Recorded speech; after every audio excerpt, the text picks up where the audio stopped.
Yes. All right. Good evening, everyone, and welcome to the Hillsborough Township Planning Board meeting of March 3rd, 2022. Please join me in a salute to the flag. Pledge allegiance to the flag of the United States of America and to the republic for which it stands, one nation, under God, indivisible, with liberty and justice for all.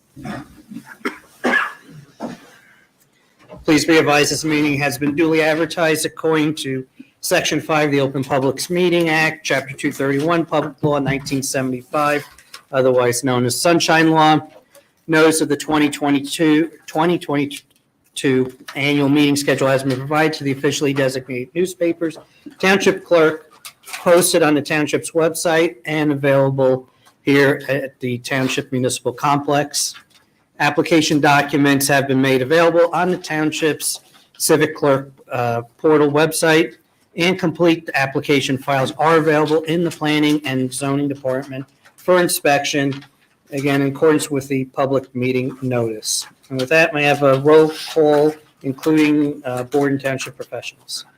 Mr. Scoville, Mr. Hashtag, and Committeeman Delfor are absent. Mr. Wagner. Here. Mr. Beason. Here. Mr. Senator. Here. Mr. Corelli.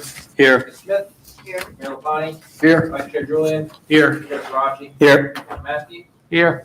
Mr. Sessa. Here. Mr. Bernstein. Here. Cat. And you're here, Mike. I'm here. Excellent. Okay, first up, we have a few meeting minutes for consideration. First up is the meeting minutes of December 17th, 2020, and The eligible members, Mr. Chairman, are yourself, Mr. Wagner, Mr. Lapani, Mr. Peason. Actually, you're No, I'm not. Mr. Sarachi, Mr. Julian, Mr. Santa Marita, and Mr. Ciccarelli. okay, thank you. May I have a motion to approve? So moved. I'll second. Okay, any comments? Hear none, roll call, please.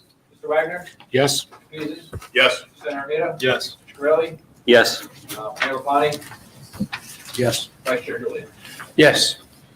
Okay, next, we have the meeting minutes of October 14th, 2021, and it's a very... Eligible members are the mayor, Mr. Peason, Mr. Julian, Mr. Santa Marita, Mr. Ciccarelli.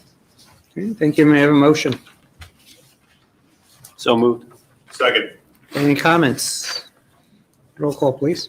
Mr. Beason. Yes. Mr. Senator. Yes. Mr. Corelli. Yes. Mayor LaPlante. Yes. Vice Chair Julian. Yes.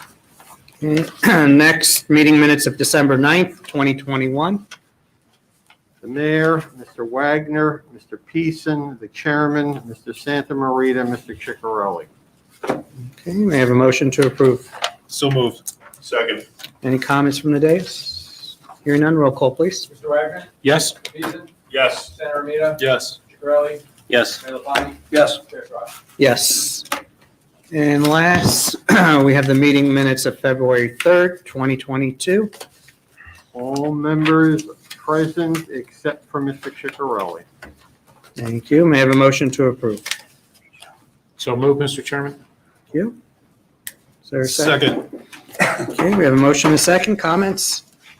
Okay, roll call, please. Mr. Wagner. Yes. Mr. Beason. Yes. Mr. Senator Armita. Yes. Mr. Smith. Here. Yes. Mayor LaPlante. Yes. Vice Chair Julian. Yes. Chair Sarachi. Yes. Okay. We do not have any resolutions for consideration nor any planning board business. Next is business from the floor for matters that are not on this evening's agenda. So if anyone from the public who would like to provide any comments on items not on this evening's agenda, please come forward. And just as a reminder, we do have a 5-minute time limit on those comments. Okay. Seeing none, we're going to move on. Oh, okay. And as also a reminder, please state your name and address for the record. Maria Janusik, 720 East Freck Avenue, Manville, New Jersey. I'm also a Hillsborough Township property owner, Block 86, Lot 3, 2155 Camp Plain Road. The spelling of my last name is Janucik. Okay, and just for a moment, just for the record, that Committeeman Delcor arrived 7:36. I had submitted a request for government records through the Open Public Records Act and OPRA for the verbatim transcript of the public hearing on December 9th, 2021 for JSM at Hillsborough. I attended that meeting. I and Susan Gulliford were the only two members of the public who were at that meeting. During that meeting, the attorney for JSM at Hillsborough, who is a former Superior Court judge, Douglas Wilson, badgered me, harassed me, repeatedly instructed me to change the wording when I asked a question, to use the wording that he was saying, and he attempted to intimidate me. At one point, when I had asked a question, he said to me, "Why don't you donate your property?" And I was startled by that. I said, "Donate my property? Why?" He says, "You want affordable housing? Donate your property." Now, Chairman Sirachi, Mayor Lapani, you did not comment at all when he treated me that way. No one on the dais said anything to Douglas Wilson when he talked to me that way. Then at another point in the meeting, I was saying something in regard to a question I wanted to ask, and he said to me, "Ask a question or go sit down." What right did the applicant's attorney have to say to me, "Go sit down"? So that's when I said to him, at that point, knowing no one was going to say anything, I had to defend myself. So I said to him, "Judge, this is not court. I don't have to speak legalese. This is a public hearing." And then I turned to the dais and I said, "This is a public hearing." And that's when I was told, "Ask a question or go sit down." So there was no reprimand to the attorney, and I was treated like I was the one doing something wrong. So I requested a copy of the transcript from the meeting that was, as I said, was December 9th, 2021. What I received is not formatted properly. I have a copy of another transcript that was from the Sherman tract meeting that shows four separate squares on a page, and each square has a page number. This is not formatted that way. On the one from the Sherman tract, it states that this is a transcript of the proceedings, and it states what it is. There's nothing here saying this is a transcript. And also, there are I believe, six board members listed on here. Is that enough people? Is that enough board members to vote on an application? Yes. Yep. It is? Okay.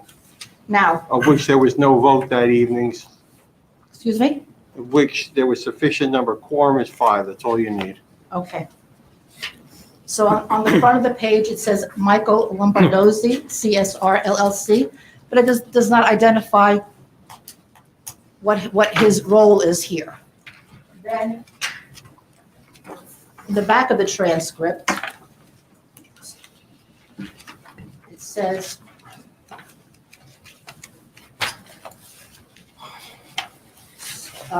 certificate.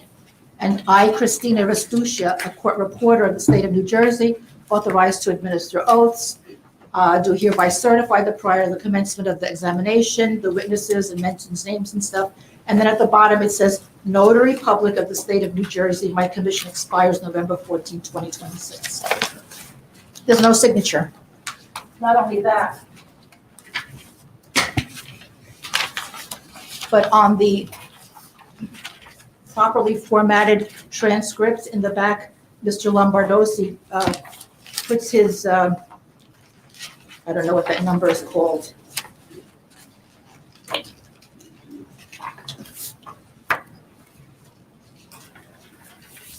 Certified court reporter, state of New Jersey, with a certificate number.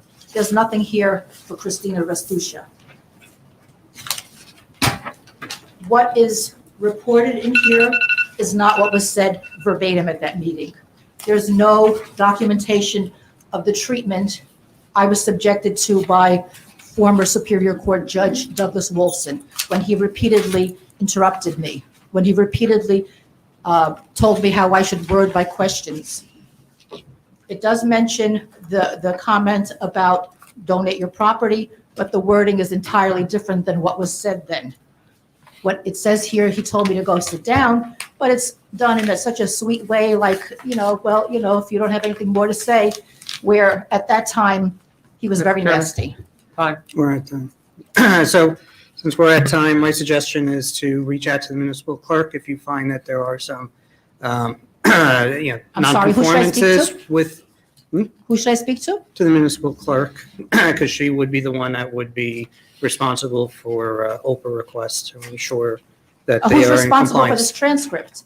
But you feel there's deficiencies in there, so I suggest go to the clerk first to determine if there's any deficiencies. There's not a deficiency. It's the wrong wording. It's not how it was worded verbatim. This is basically a fraudulent transcript. Okay. Now you- So I'm stating Right. this on the record to the mayor and to you, Chairman, and also to Mr. Maskey, because I don't know who, Well, I don't know who provides look. this, if it's the planning department, but this is fraudulent. And this is not, I mean, this was given to me as a government record. This is not a government. Again, record. as I said, if you feel there's deficiencies, go speak with the municipal clerk. She is highly competent. There's nothing fraudulent. That is your unprofessional determination. Go meet with the municipal clerk. I'm not stating this is deficient. I'm stating that it's fraudulent. We understand what you said, Right. and we're not going to accept you're making claims of fraud. Ms. Janicek, it's simple. You do this multiple times a year where you claim that things are fraudulent. No, There excuse is- me, that's wrong. That's wrong. You're trying to paint me as someone who is creating some kind of problems Would you like me to multiple times. reference the It's not times that multiple you've done times. I stated on the record this was fraudulent. I suggest then go meet the prosecutor at 8 a.m. tomorrow morning. Which I've told you multiple times as well. Okay, a prosecutor, because I understand that Somerset Michael County, Robertson go, resigned, so who's the prosecutor now? the Somerset County Prosecutor's Office, you can go there at 8 a.m. and whoever's the And current who's the prosecutor. prosecutor? Who can I speak to?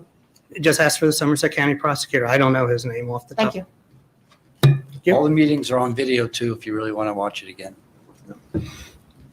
Okay, anyone else from the public that would like to provide comments? Okay, seeing none. We don't have any considerations of ordinances, so we will move to public hearing. This is a continuation of the Toll Brothers application, file 21-PB-10-S/MS/SP. And time of decision is March 31st of this year. And I do believe this, just want to be accurate, that this is a continuation of the application from the February 3rd, 2022 meeting without further notice. Mr. Chairman, before Mr. Hoff starts, Mhm. I'd like to place on the record that the Township Planning Department has received from yourself and Ms. Smith certifications that you have viewed the video recording of the December 2nd, 2021 meeting regarding this application, Mhm. and that we have received one from Mr. Ciccarelli, having indicated he viewed the February 3rd, 2022 meeting for the record. So all members of the board who are present this evening are eligible if there is to be formal action. Okay, thank you. And also just for some housekeeping rules too, 10 p.m. is our cutoff for any new testimony, and 10:30 is a hard stop for this meeting. So if we do not finish, we obviously may need to continue. Okay. Thank you, Mr. Chairman, members of the board. Richard Hoff, the law firm Biscayne Hoff, here on behalf of the applicant Toll Brothers. The chairman indicated we asked for here February 3rd, and included the testimony of our civil engineer, Mr. Jay Cruz. Can't hear that, I'm sorry. Can you repeat it? Just got to put it close. You got to put closer, Rick. You got to put your face very close to the mic.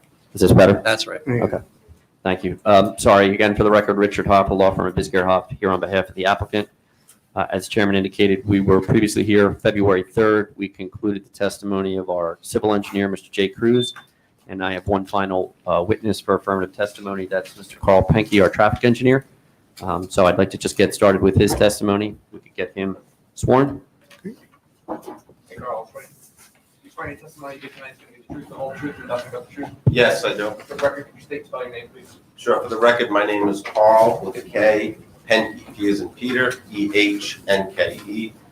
By way of qualification, I am Vice President of Langen Engineering and Environmental Services. I am a registered professional engineer in the state of New Jersey, as well as several other states, in good standing. My area of expertise is traffic. Hang on a second. I don't know if that mic's working anymore. Maybe we lost it. I don't think it's working. I like the word son. I've been practicing for over 38 years, previously appeared before this board and qualify as an expert in traffic engineering. I would offer Mr. Pankey as an expert for the field of traffic engineer.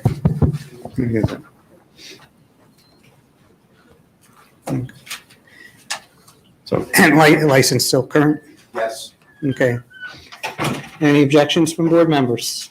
Okay, we accept. Please continue. Thank you, Mr. Chairman. Mr. Pankey, had you had the opportunity to prepare a traffic impact study with respect to the project that's been the subject of the hearing? Yes, I have.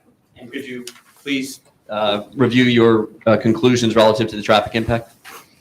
Certainly. So with the application, a traffic impact study was submitted. The traffic study is dated May 4th of 2021.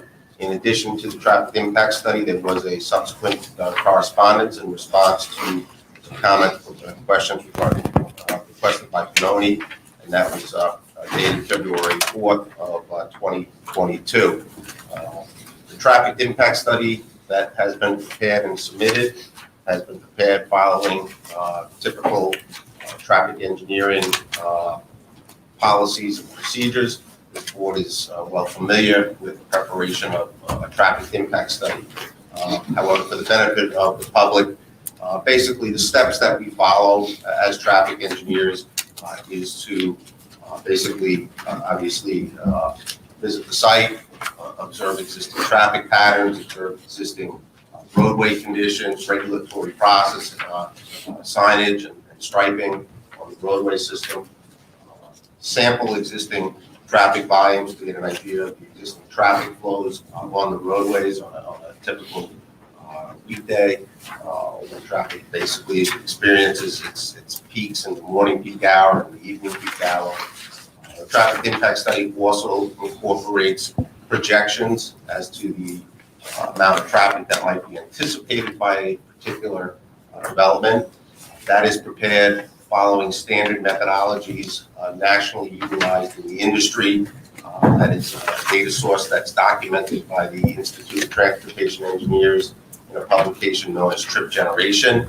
Basically, it's an accumulation of data for various types of uses, whether it's residential, shopping center, office, warehouse, documenting counts that were conducted at existing facilities in order to utilize that data to prepare projections as to what might be generated by a new similar development. So it is a data source that's used in the transportation planning industry. And then we utilize a modeling procedure. Again, it's a national modeling procedure. It's documented in the manual of traffic engineering. Through that modeling procedure, we're able to evaluate the operation of the roadways, in this particular case, the driveway, to determine the geometry that's required to provide for safe and efficient flow into and out of a particular site. So all of that's been done and has been documented in the study. It's been reviewed by your professionals. It's also been reviewed by the county as part of the application to the county. A couple of basic things just to touch on. In preparing the traffic study, we did research and obtain and collect traffic data dating back to 2017. We also have data from 2019 and data from as recently as 2021 that was utilized to prepare the study. So we have a pretty good data source that helps us understand the general traffic flows on the roadway system. Utilizing the data published by the Institute of Transportation Engineers, we have made projections as to the amount of traffic during the peak hours that we anticipate generated by the 474 residential community. That is documented in the study, but for the record, we basically would anticipate that over the course of the morning peak hour period, that commuter period when people are going to work, assuming that we do go back to work, we would expect about 96 vehicles to leave this site over the course of an hour. In the evening, we would expect a little over 100 vehicles to return to the site over the course of an hour. And that data is a pretty solid estimate of the amount of traffic that's been proven out by traffic counts conducted at communities throughout the nation as well as New Jersey. With regard to the specifics on the project itself, I think Mr. Cruz has done a good job explaining the site, the layout, the circulation system. With regard to the project's access, we are proposing. Can you hold it a little closer? Sure. We are proposing to share the existing access to the golf course. We will be relocating that access to the east, about 100 to 150 somewhat feet, and reconstructing it as a boulevard entrance and exit. From a traffic engineering standpoint, that is actually good planning. We are not creating a new point of conflict along Hamilton Road, so it is a location that's known. It's a point of conflict that's already understood by the public utilizing the roadway, and we're not creating a new location along the roadway. The driveway itself is being designed to extend the left turn lane that exists today. So left turn lane will continue to exist, a longer left turn lane into the shared driveway, and a right turn lane is provided. A light right turn lane exists. A right turn lane will continue to be provided into the site. Based upon the modeling and analysis we've done, the driveway is projected to operate at levels of service C or better. The left turn movement in will have very little delay or queue and will not impede traffic flow along Hamilton Road. The exiting traffic will have adequate gaps in order to make either a left or a right turn maneuver onto Hamilton Road during the peak hours. So we're expecting good levels of service. The intersection, as I've indicated, is existing, although we're relocating it. We're improving the geometry and the sight lines at that intersection will continue to be safe and adequate for motorists to be able to see oncoming vehicles and make their decisions to enter and exit onto the roadway system. We did find as part of the application that the existing traffic signal at Somerset Courthouse Road and Hamilton Road needed some updating in terms of how it is timed, and that was presented to the county. The county did agree with our findings and requested that we provide an updated timing directive, which we have done for implementation at that signal. And basically, what we will be doing is modifying the operation of the signal to provide a little more green time to the Hamilton Road approach to that intersection to help decrease the delays along the Hamilton Road approach to the main line, Somerset Courthouse Road. Overall, that intersection operates at levels of service C or B and will continue to do so. And it will certainly accommodate the traffic generated by this project. So from that standpoint, we anticipate that the adjacent roadways do have the capacity to accommodate the traffic associated with this project. Our driveway will operate safely and efficiently. Again, Mr. Cruz did a great job, I think, describing the internal circulation. It's a pretty straightforward design, 30-foot roadways, a boulevard where the boulevard needs to be located. It all meets the applicable standards required for the design of a residential community of this site, and it will adequately serve the needs of the residents of this community. I think that really summarizes the traffic impact study and conclusions that we developed from it. Thank you, Mr. Pankey. Mr. Chairman, nothing affirmative for Mr. Pankey. Certainly available to answer questions of the board and board professionals and members of the public. You want to? As the exit from the boulevard onto Hamilton, is there both left and right turn lanes? It's a single lane approach that we're maintaining, and we found that to be adequate.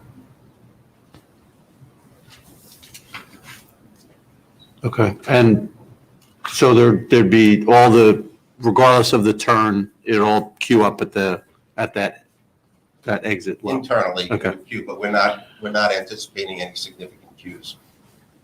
With level of service C operation, it's basically shows that the vehicles are able to find sufficient gaps and exit efficiently onto the roadway.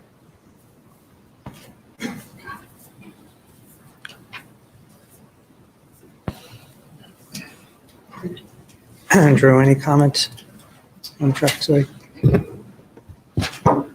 No, Mr. Chairman, we had issued a couple of comments on the original report, which the applicant addressed in his February 4th letter, so we're good with the responses for that. Okay. Thank you.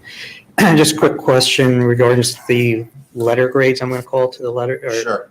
level of service.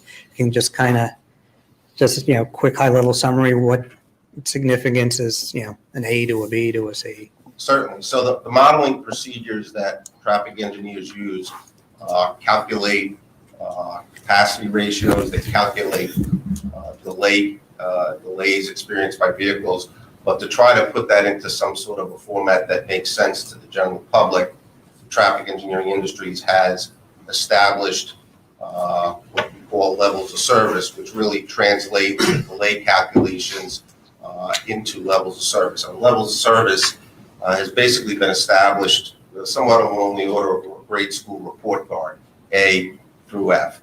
A is basically 12 o'clock at night, you're driving through, you don't experience any real delays.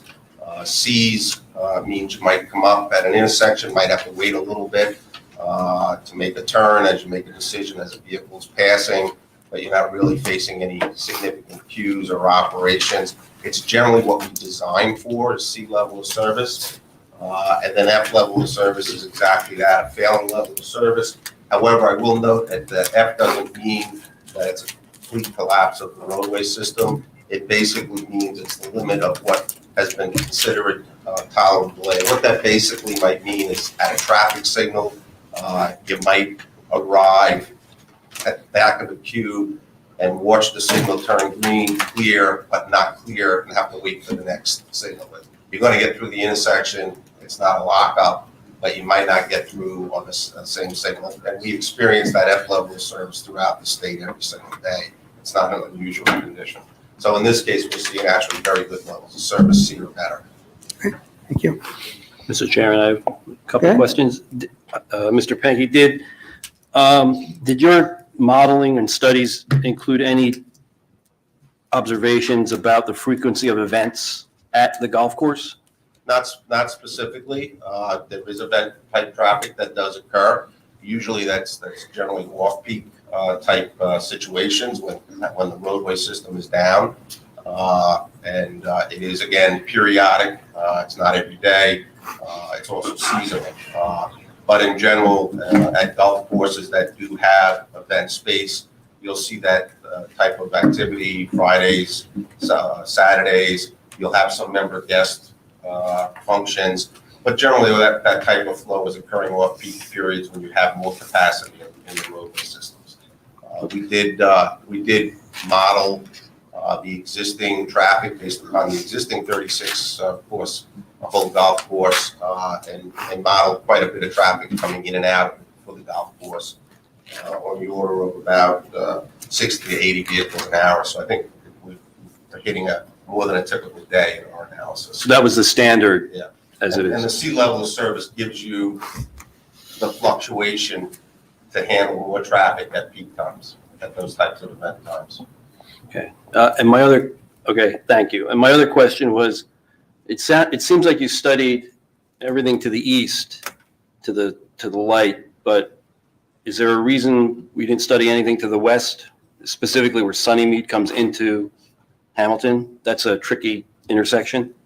Basically, because our volumes are below 50 vehicles in a peak direction, study locations are generally established when you're seeing 100 or more vehicles. We do have about 40% or so of our traffic heading in that direction. The higher was going towards the east, so we felt it was appropriate to pick up the closest signal But in general, as we found to the east, we would not expect a significant impact to the west based upon the level of traffic that would. All right, so it was determined by the amount that The amount of general goes, traffic. that was going to go would- east. That's correct. Okay, thank you. I had a question. You mentioned sea level or better on your February 4th response, the eastbound Somerset Courthouse and Hamilton Road. You have the left being a D no build and then a D build. Can you comment on that? Correct. That's a specific movement within the signal. The overall intersection is actually in the PM working at B levels of service. So you look at the overall, and that's the specific movement that we are adding time to. So the reason, because of the lower D on that left, the county agreed to give a little more time to that approach to help that particular approach. And because all the other approaches, particularly the Somerset Courthouse approaches, were in the AB range, they recognize that there's time available to reduce those approaches and get a little bit more to that D. Okay. So I see it's a very, very little minute difference, but it's still a D. When you mention sea level or better, that's a D. So The overall intersection's a B, okay, and all the other movements or A's and D's. yeah, so you do have specific movements that could be up or down, but the overall intersection has a lot of capacity in it, which is why we're able to modify the timing. Okay, thank you. Any questions? Okay. May I have a motion to open to public? So moved. Second. All in favor? Aye. Aye. Okay. If there's anyone from the public that would like to ask this witness of any questions of his testimony, please come to the microphone and state your name and address for the record. Mhm.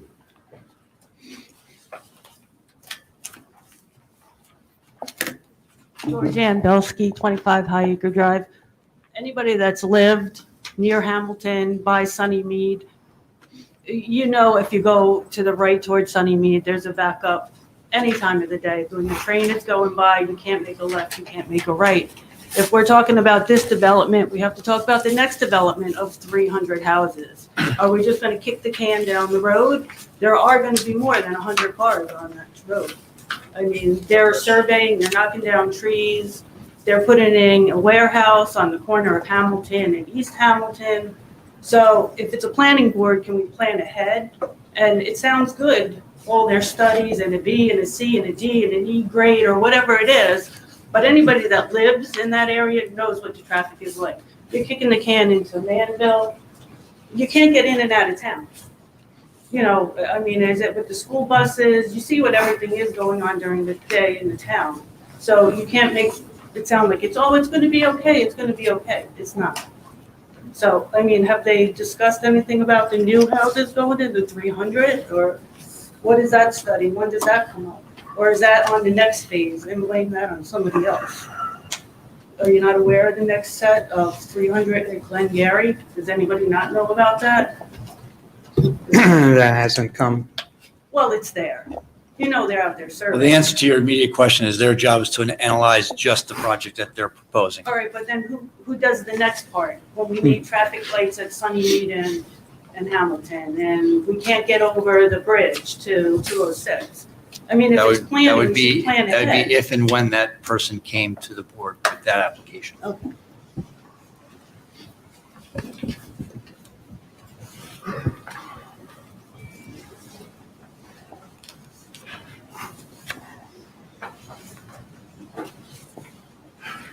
My name is Tony Gallupo. I'm a resident of 44 Franklin Drive, probably the heart of the Claremont section coming out. The first turn into the Claremont section if you're coming from Manville into Hillsborough. Mhm. When you talk about traffic studies and how they impact the local surrounding areas and neighborhoods, one thing that has to be concerned about, which may not be included in that traffic study that they're mentioning now, but would have to be considered by the planning board, would be when you're accelerating traffic and reducing the gaps that are going to be on Millstone River Road or Court, whichever they call it, the bypass right there.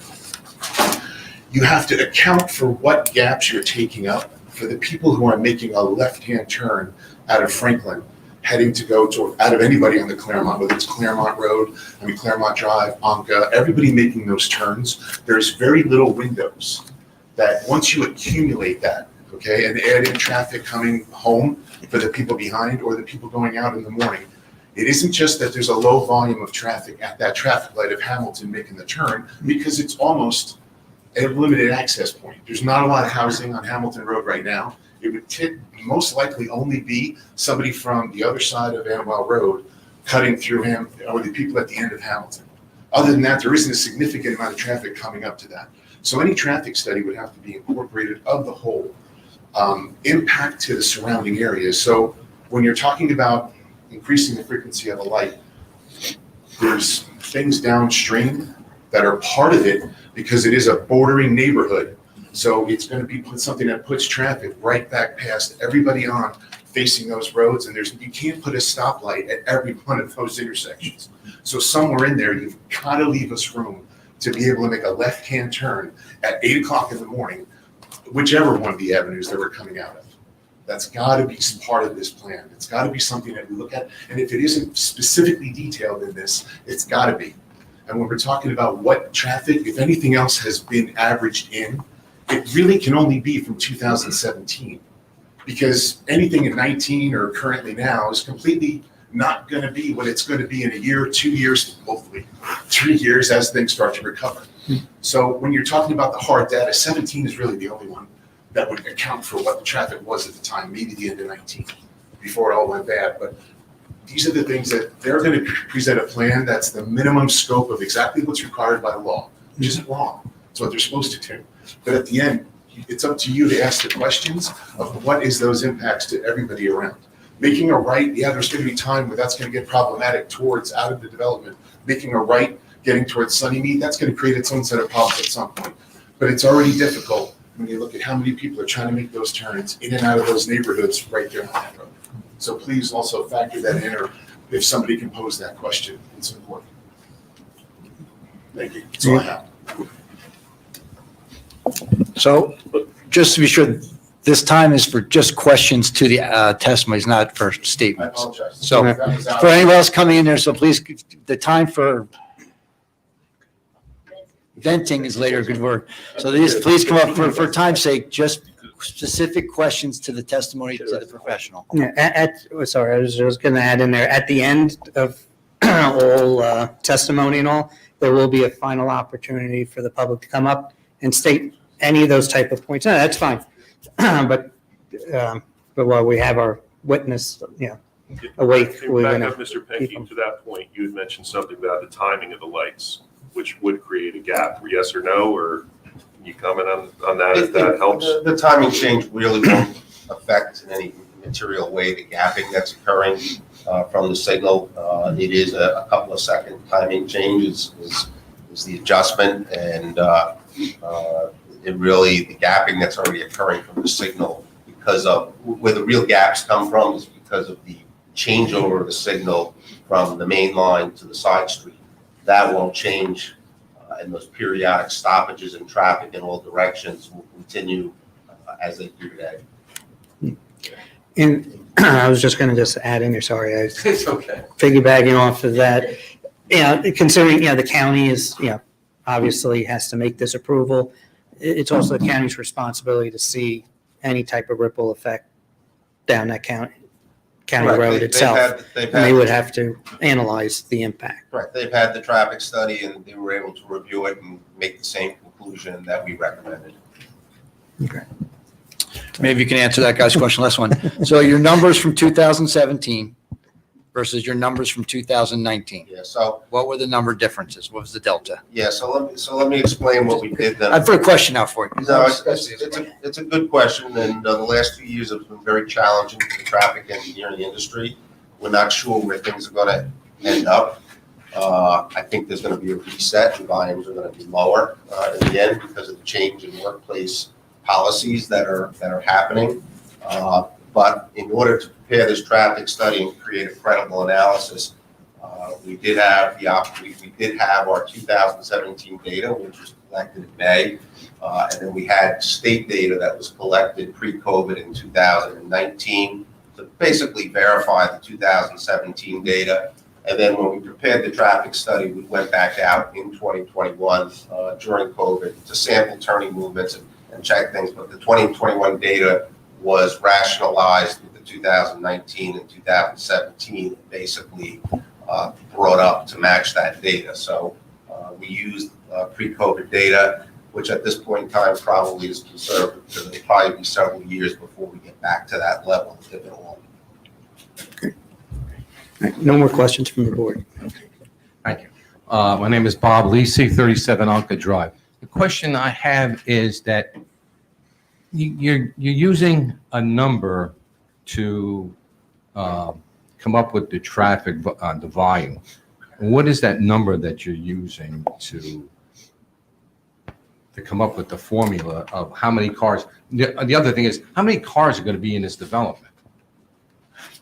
So the way the traffic projections are prepared, as I indicated, there is a nationally published database. It's called Trip Generation.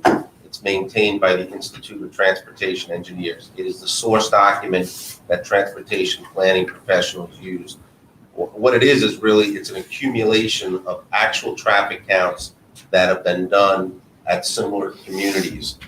And it creates the ability for us to create a relationship between the number of units being developed and the anticipated traffic generation based upon that ratio. So that's what's used. It's widely accepted throughout the industry. It is really the only source document. And in terms of residential development, it has been found to be fairly predictive and accurate as to what we can anticipate.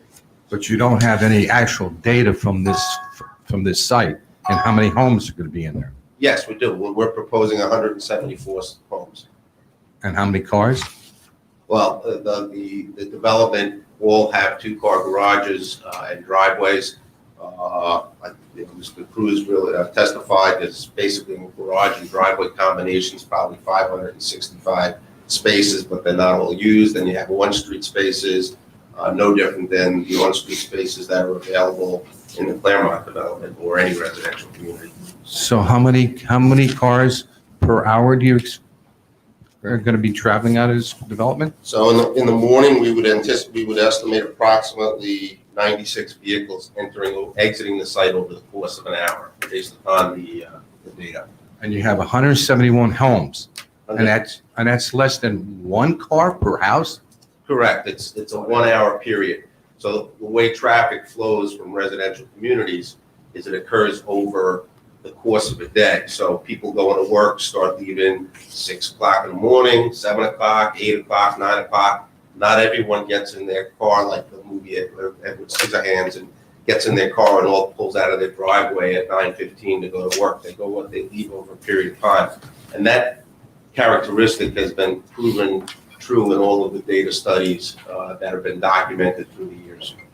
Do you have any kind of I guess what I'm looking for is that, can you give me an actual development of this magnitude size of, how many cars going to be moving out of there in an hour? Well, I can give you an indication, although this No, I don't want an indication. No, I can give you. I would like a I'll give you an specific. example. Okay. It is COVID influenced, and we've known that residential communities have been down about 20 or 30%. But we did monitor the Claremont development. We monitored Franklin Street, Claremont, and Ann Street. And coming out of the 98 homes, plus or minus, that are in that area, on a morning peak hour, we observed 27 total vehicles over the course of an hour. When? What year? This was done in 2021 during COVID. So I would expect it That's to not a be- true statement then. That's not a true fact then. It It's is a true COVID. fact with the caveat that I gave you that there is some COVID influence, but COVID hasn't completely shut down residential generation. It's dropped it by 20 to 30%. Yeah, my other question is that, have you physically been at the corner of Craig, the corner of Unka, corner of Claremont, corner of Franklin, and counting, not just counting how many vehicles, what's the time frame of anybody trying to make a left-hand turn and rush hour, morning and night, and trying to get out of that street? I have been to those intersections during various times of the day, including peak hours. We have not specifically studied and calculated delays for those locations. Why not? Basically because the level of traffic that we would be adding to those locations didn't warrant a detailed analysis at those locations. Our analysis focuses on our driveway, which is where our traffic is concentrated and which is under the jurisdiction of this board. Okay, my next question is, I'm sorry to take up all the time, but these are valuable questions. I live in Onka, and to get off on Craig Drive to make a left-hand turn between 6:30 and 8 o'clock, I've timed myself 5 minutes to get out of there. So I just like to see somebody, then, have you counted how many cars have gone through on Millstone River Road, past Onka Drive or Craig Drive? We have not counted those two intersections, no. Do you have any intentions to do that? No. Then how could you come up with a traffic, a traffic plan? The traffic studies preparation is for this board's jurisdiction, which is the design of the access and driveway and the review and approval of that design by this board, which falls in their jurisdiction. And that's where our traffic is concentrated, and that's where we are focused on making sure we have the proper geometry to move vehicles into and out of the development. I don't live in that development. I live on Onka Drive. That's my traffic concern. Right? So I'm not concerned about your traffic flow, but your traffic flow is going to impact my traffic flow that's currently high now. Thank you. Thank you.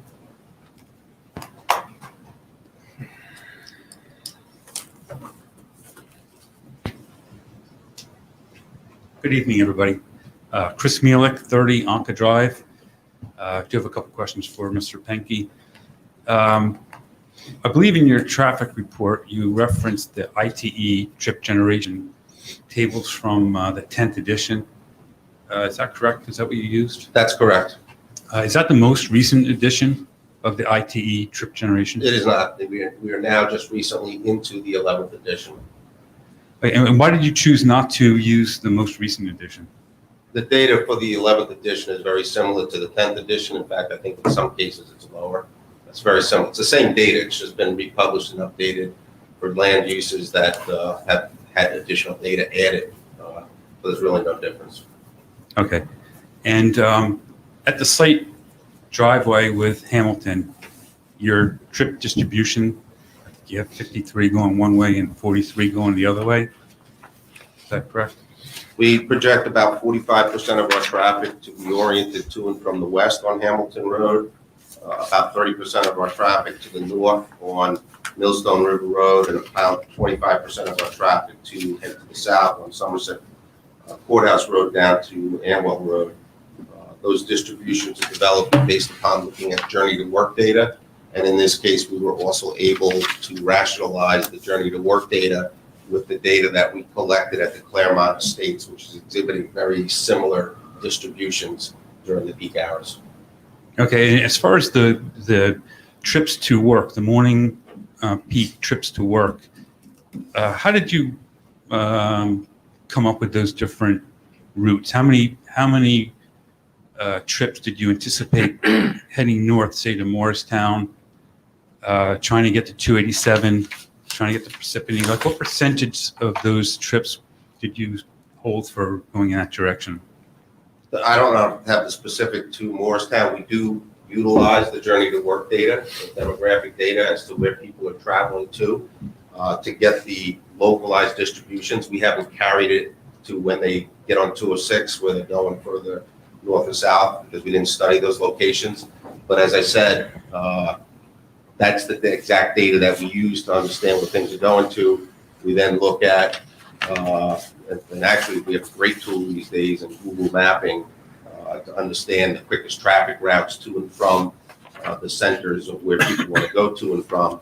And then in this case, as I indicated, we had the opportunity to monitor the Claremont Estates to take a look at what was happening at its connections to see how it compared to what we were seeing. And it's very similar. mean, there is variation throughout the day, but it's very similar to the broad distributions that we work. So I think we've got a pretty good snapshot of the directions of traffic we'll utilize coming to and from our driveway. Okay. What I'm getting at here really is similar to what some of the other people have been getting at. Obviously, the traffic volumes on Millstone River Road. I've lived in Hillsborough for 35 years. I recently moved to Onka Drive. Prior to that, I was on the infamous Boozer Lane on the west side of Hillsborough. But for me to get to 287 from the west side, I would take Elmo Road, and then I would get on Millstone River Road, and then I would get to Weston Canal Road and get to 287 that way. I still do that now from Onka Drive. I'm anticipating that a lot of the people in the new apartments that are being constructed on Elmo Road will do the same thing. I'm anticipating that a lot of the people from the residential development to the west of this site will do the same thing. All these trips going, and I really just want to focus on those trips to 287 because I think that's a key factor in Millstone River Road and the increase in volume that it has been experienced there, and the fact that even though it's a county road and it's very highly used, it only has 11-foot wide lanes. It has very narrow shoulders. It's not safe for pedestrians or bikes. A lot of bike riders do use that to get to the canal, to get to other areas. I believe that your study really should take that into account, and I would ask the board that if there is a favorable action on this application, that the traffic engineer be required to analyze the volume of trips along Millstone River Road, look at the different intersections, Onka, Craig, Franklin, Claremont. All of those intersections currently do not have good sight distance. They're not properly designed intersections. And I understand it's not along the frontage of the site, but clearly there's an impact from this site, just like there would be an impact from the other developments. Mr. Pinky, did you do the traffic report for the 198 single-family home residential development proposed to the west on Hamilton? I did not. So if you were to do that, would you have a distribution similar to what you came up with for this application?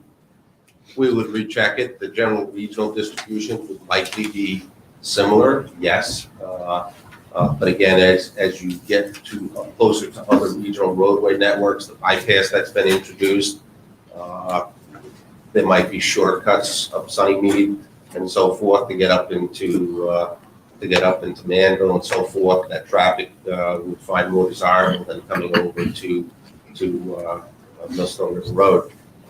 And like I said, one of the advantages of technology through the years that has made our job easier is we are able to use the tools of Google Earth, which you're actually, if you've ever done it, you can run travel paths during peak hours, considering traffic during peak hours, and you'll find that exactly like you're saying, there's back roads and so forth, and we use those tools in our distributions. And then when we can support it with some localized traffic counts of the community we can isolate, we then do that. In this case, we did both. Okay. And would you generally agree in terms of the concern we have on Millstone River Road and especially with trips to get to 287, would you agree with my thoughts that all these developments are going to have a similar impact and they're going to have a cumulative effect on Millstone River Road, that there's going to be a continued increase in traffic along that corridor? There are growth projections that we incorporate in the traffic study based upon the regional analysis by the state of New Jersey in terms of incorporating growth that occurs. And yes, there has been, should be continued growth. Like where we are now is there's been a reset to lower volumes, and we'll come back and grow over some time. But yes, growth is always part of what's occurring on our road system, and we take that into account. And that's taken into account both on a regional planning state basis with regard to county master plans and transportation plans, which are updated on a periodic basis, as well as municipal master plans and municipal circulation plans, which are updated on a periodic basis to take into account zoning and what's occurring in a township, to identify where things need to be focused, and that's how a municipality and a county then proceed to plan capital improvement expenditures. Okay, thank you. You had mentioned during your testimony that there was a revised traffic report submitted. I think it was dated February 4th. There was a supplemental response prepared to the board's engineer's questions. He had basically two questions. He wanted a clarification as to the traffic generation for the golf course that was plugged in, which we provided to him, and he indicated a difference in opinion on how we prepared the PM peak trip projections. So we modified and concurred with his direction and updated our analysis based upon that. So that's what's in that report. Okay, and that difference you're talking about is that you underestimated the PM peaks by 44 cars? Is that right? It's a different interpretation or reading of the data points that's in ITE. It's really what it comes down to, and it's a more conservative interpretation, and I concur with it, and we updated the analysis and provided it. Okay, and did you submit that updated analysis to Somerset County? Not directly, no, but we're still continuing to do what we provided. Okay, and you mentioned also that you had coordinated with Somerset County timing changes at the signal. So how would those timing changes be affected by this change of 44 trips? It would not be. There would be, it wouldn't impact the queuing for the left turn? It wouldn't impact the recommendation we made. Okay, and for the AM peak at the intersection of Millstone and Hamilton, there's a left turn lane. How many cars can queue up in that left turn lane currently? I didn't specifically measure that. I think it's pretty relevant, right? I mean, I think you should take a guess. Maybe 3 cars can queue up there. I didn't specifically measure that. Okay, again, I think that there's a lot of information missing from the report. If we're increasing if we're increasing turning movements during an AM peak to Millstone River Road by 53 in the morning, and let's say half go left and half go right, which I think that there's a higher number going left because they're the ones going in 287. It's hard for me to understand that would not impact the number of cars queued up in that left turn lane.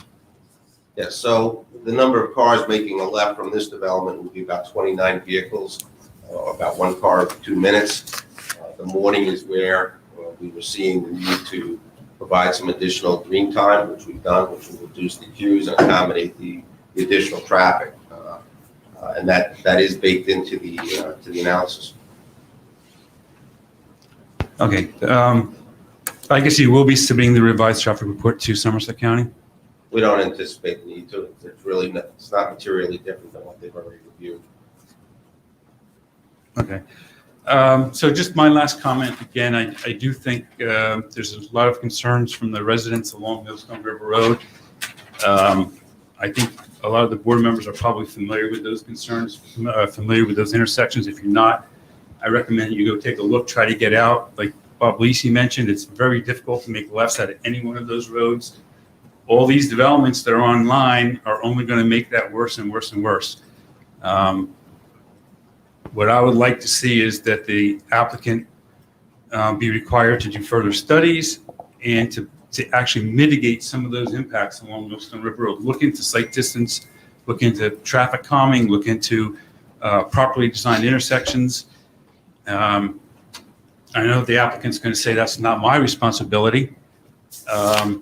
And the applicant for the next application is going to say it's not my responsibility, and the apartments that have already been approved. But all of these have a cumulative impact, and they've got to be looked at some point in time.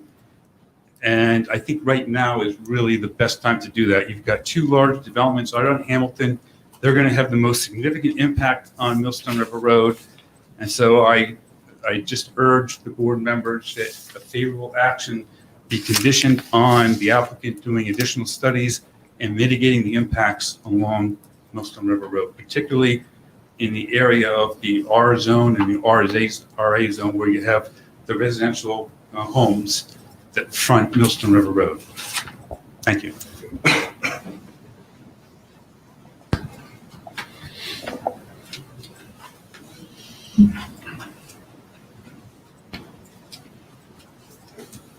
Joan Shuttner, Shuttner, 30 Maple Terrace, Millstone. I have a question. In your studies, did you factor in the school buses? Yes, they're incorporated in the base traffic count data. So you realize when you go down Hamilton and you get to the intersection of Hamilton and Schoolhouse, that at various times in the morning, because I have gotten stuck at that light, that's a major bus route. And Yes. the staggering of the 6 different elementary schools that correspond with the high school, the intermediate, and the middle school. For the Claremont, for Millstone Borough, and for Country Classics. Yeah, school buses are part of the daily traffic flow throughout the state of New Jersey. They're part of the data that we collect. They're reflected in the traffic numbers, and they're not broken out or handled in any special manner. They are a vehicle on the roadway, and they are typical to the road system, and they do have their own individual impacts based on where their bus stops are or where they're heading.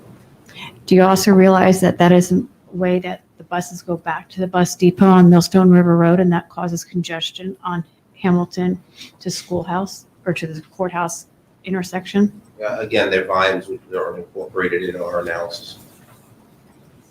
Okay, thank you.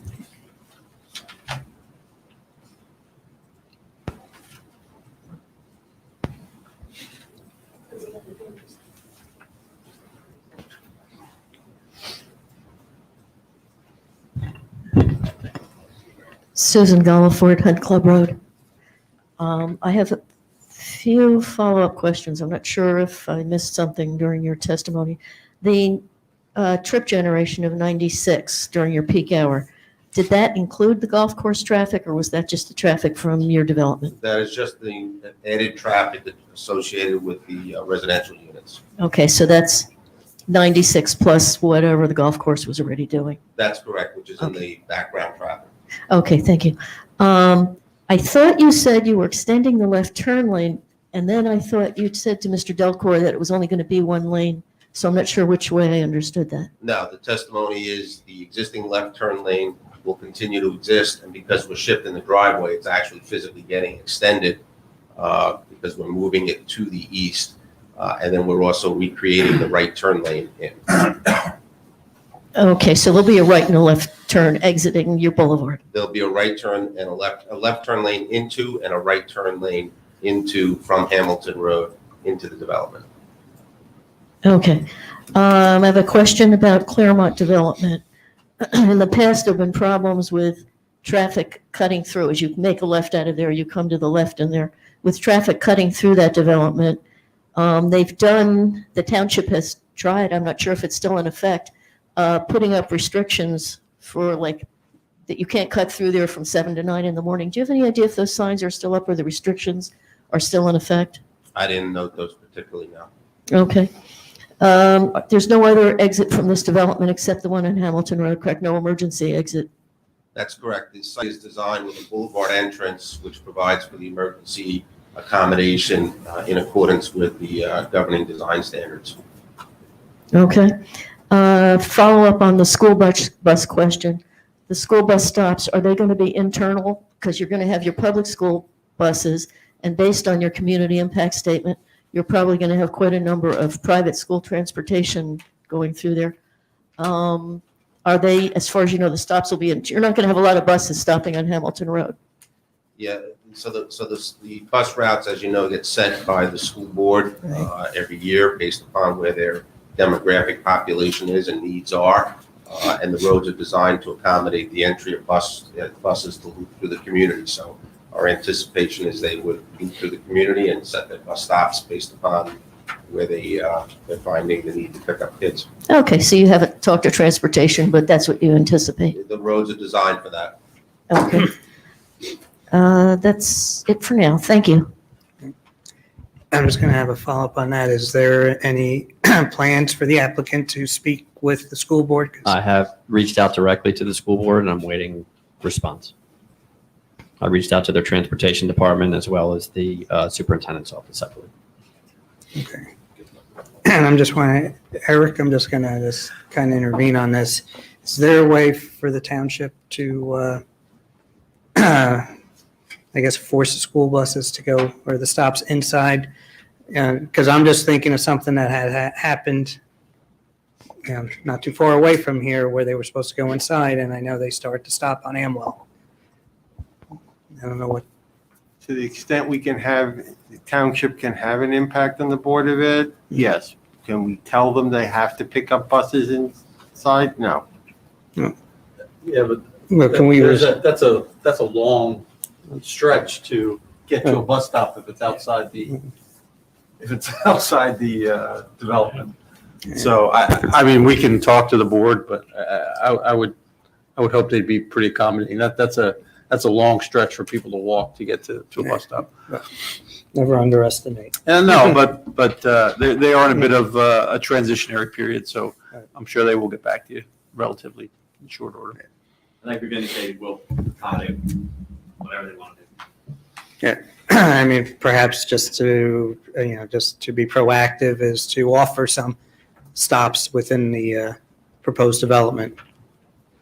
Okay, I'll make sure I reach out to them again to get some direction. Okay. Hi, Tim Veraco, 3 Franklin Drive. I'm right on the corner of Millstone Road that you heard a lot of talk about. And the question I have, it's more just generalized.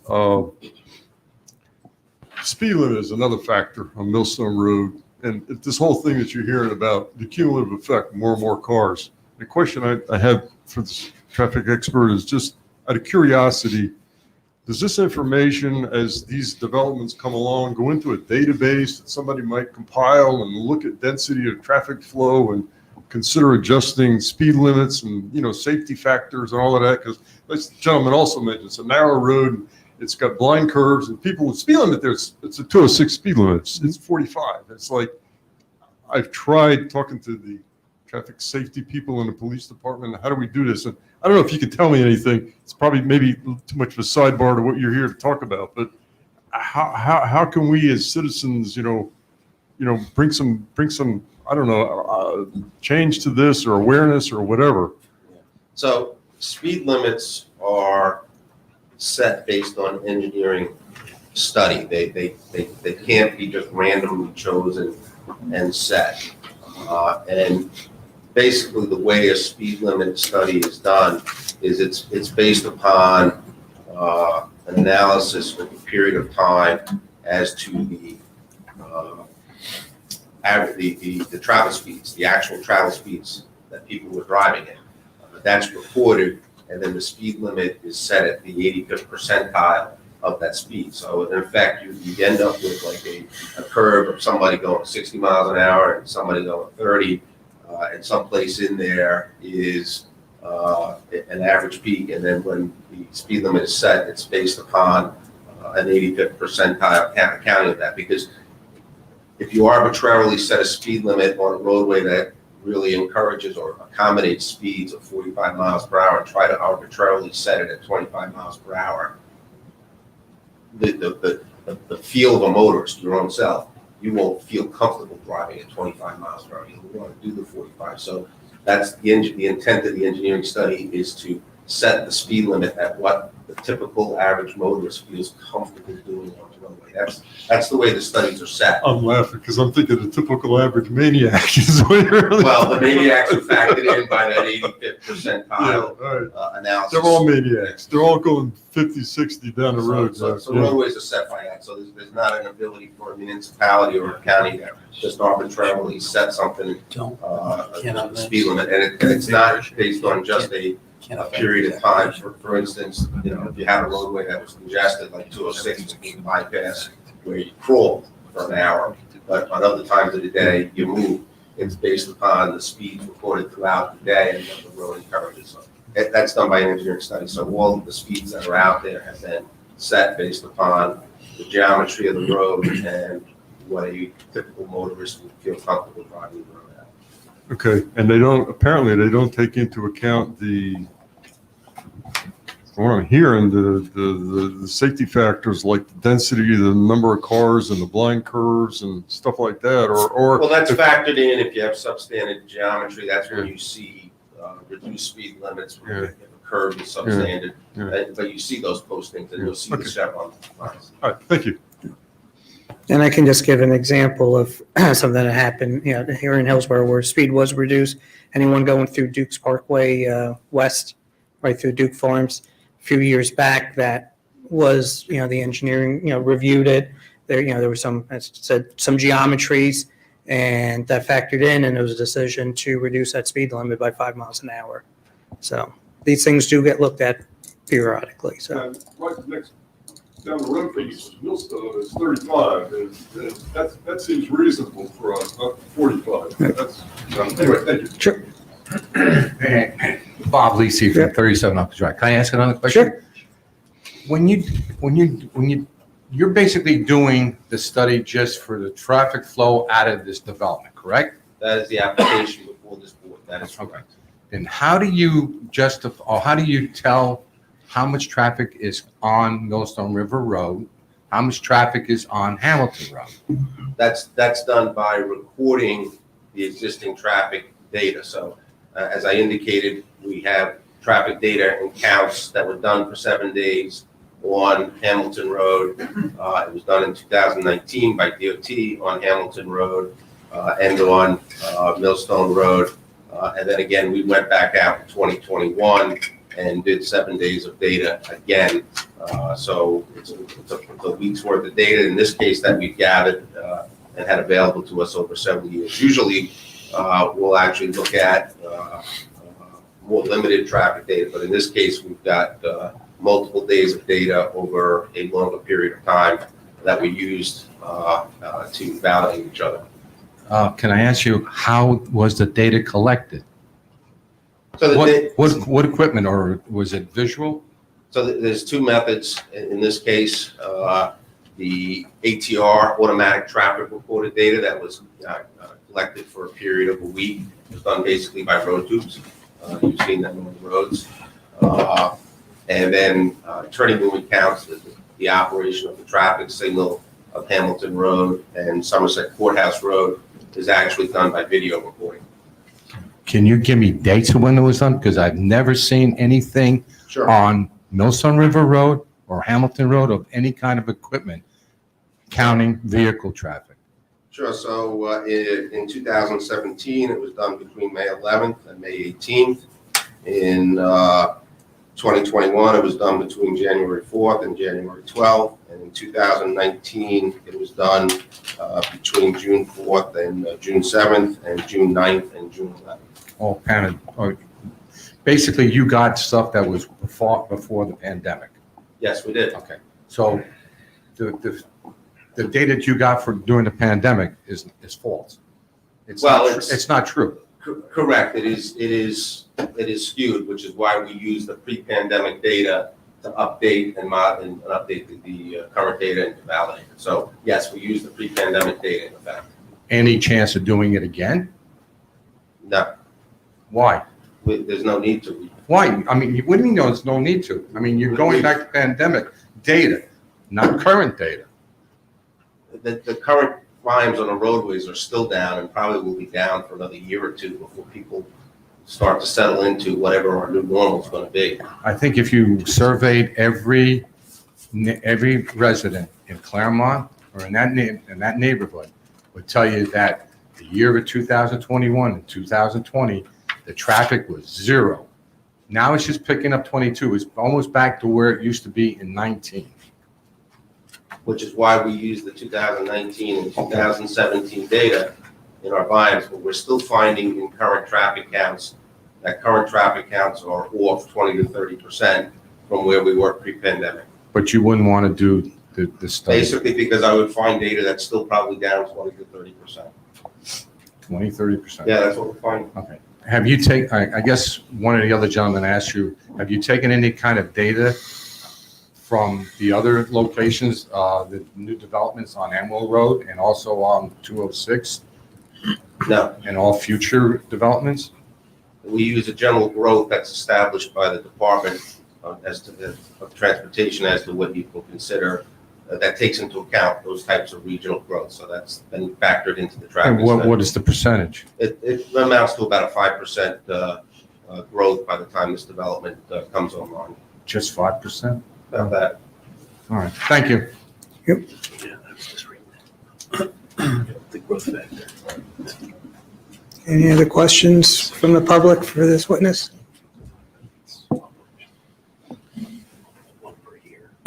Maria Janusik, Janucik. So this affordable housing application proposes to build luxury homes on a golf course. Is the golf course currently operational every day? That's not a traffic study question. Excuse me? That's not a traffic study question. Well, because I'd like to know how much traffic there is on a daily basis. I think he You can ask reviewed that that. You question. can ask that question. What? You can ask that question. Okay, well, so I'm asking, is there traffic into the golf course every day? A golf course, like any recreational, is of this type that enjoys outdoor seasonality is seasonal, so it's not necessarily every day. In the winter, volumes are lower, except for whatever event traffic they have associated with their event space. In the summer, it picks up. So there's variations, but we factored into our traffic study the morning and evening peak hour traffic that would be anticipated to come in and out of the golf course of this size. Okay. Did you state that the applicant, Toll Brothers, is proposing to share access into the golf course site? Will that make a difference in traffic going into the site?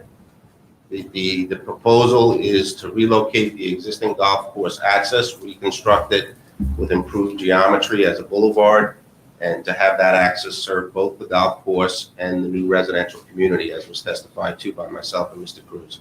Okay, you're saying the boulevard, I don't understand, what is that? Boulevard? The access is designed in a boulevard fashion. Basically, it has a median in it, separating the inbound and outbound traffic. Okay, so this is what Toll Brothers is proposing in the application. Does the owner of the golf course agree to this relocation? Has anyone talked with them as far as this is something that's acceptable to them, or are they happy with how traffic flows into their establishment right now? The owner has signed off on the application. The owner has signed off, so there's no one here that represents the owner of the golf course to state whether their preference, what their preference is. The owner is not the applicant, but the applicant is required to obtain and submit consent of ownership, and that was submitted in connection with this application. Okay, so traffic with the into the place, into the site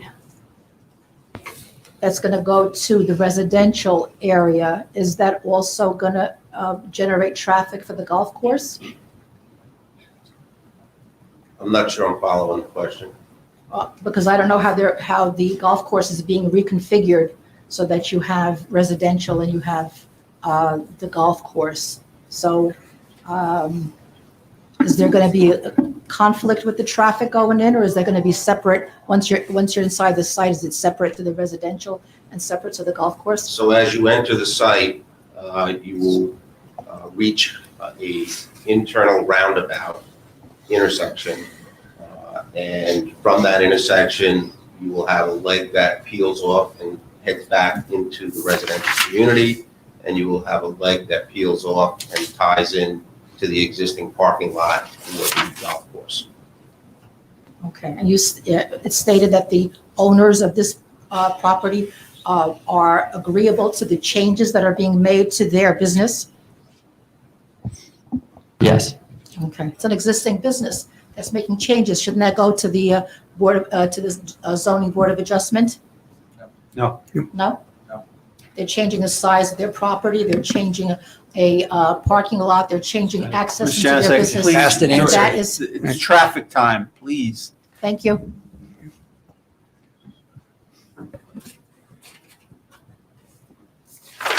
Any other questions of this witness?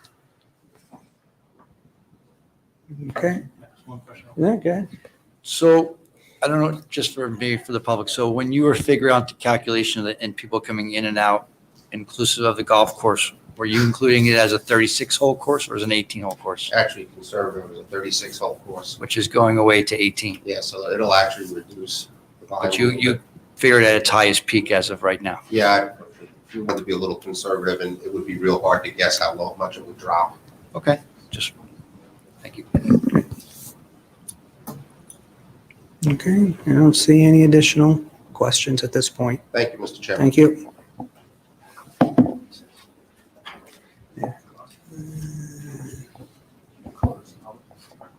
No, we're going to just get, because we have other. Mr. Chairman, I have no additional witnesses to present in support of the application. Okay. David, any follow-up? Not this time. Okay, so everything has been, your memo's been resolved? Yes, I believe we discussed that at previous hearings. Okay. Same question, Drew? Okay. Board members? Additional questions, comments? Okay, so. Public. Okay. I have well, I'll save my question towards the end. So is this the part where we're just going to open, right? Okay. Okay, so at this point,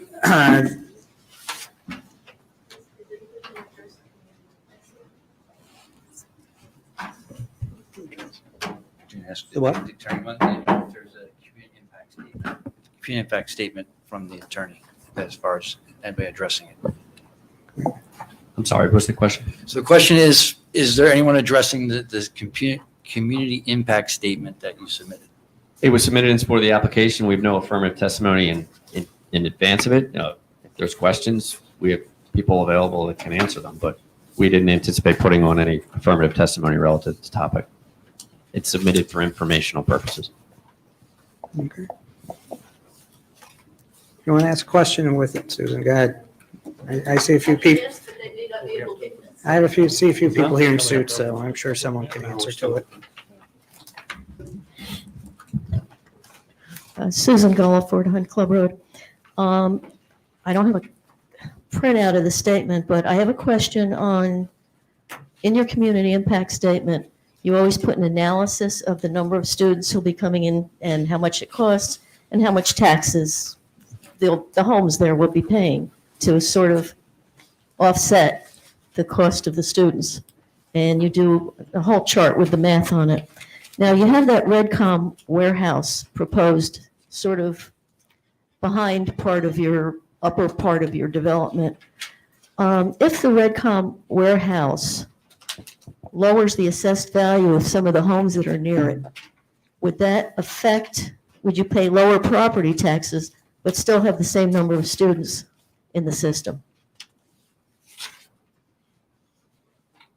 All of the assumptions that are in the community impact statement are exactly that. They're just assumptions. That there will be changes in the community that would impact the assessment. It would impact the assessed value as well as the tax assessment itself. And the population's projections are just that. They're based on demographic data that's provided. So as much as we'd like to say, yes, those numbers are spot on, we know for sure, we can't say that. We use the best available data in compiling that. But if you change one of the variables, obviously the results will, the map will change. Okay. When I looked over your anticipated school, you had a lot of private school students, which may be a result of the cost of some of the housing in there. Is that something you're using previous developments that you've done in that price range to get your demographics?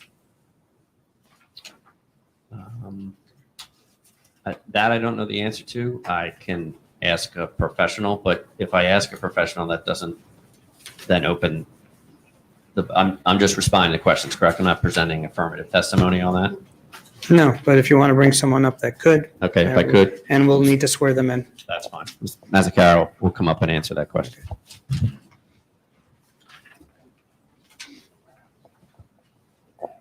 I'll swear you in, all right? You swear any testimony you give tonight, the truth, the whole truth, the love, and the truth. I do. For the record, can you please spell your name? Hana Mazzucaro. You need to turn on the Use mic. the desktop one. You think that would work? All right. Can you hear me? I think that one just turned. Hana Mazzucaro, Mazzaccaro.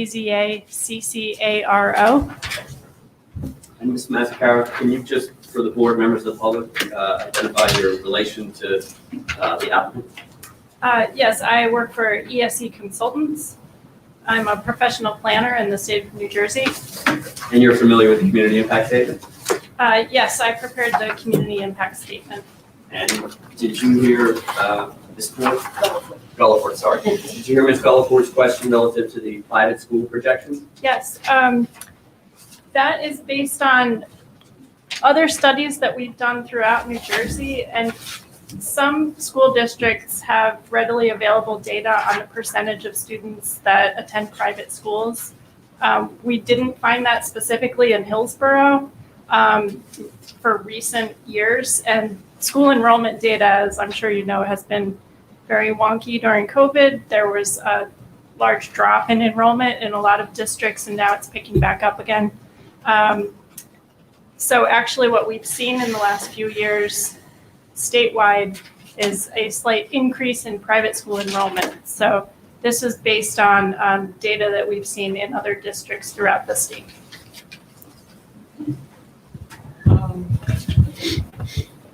Okay, on your data from ESE Consultants, since ESE, up till now, I guess you're wholly owned by Toll Brothers, correct? Okay, so all the data that you're using is from Toll Brothers developments, or do you go out to other developments, or do you do work for other developments?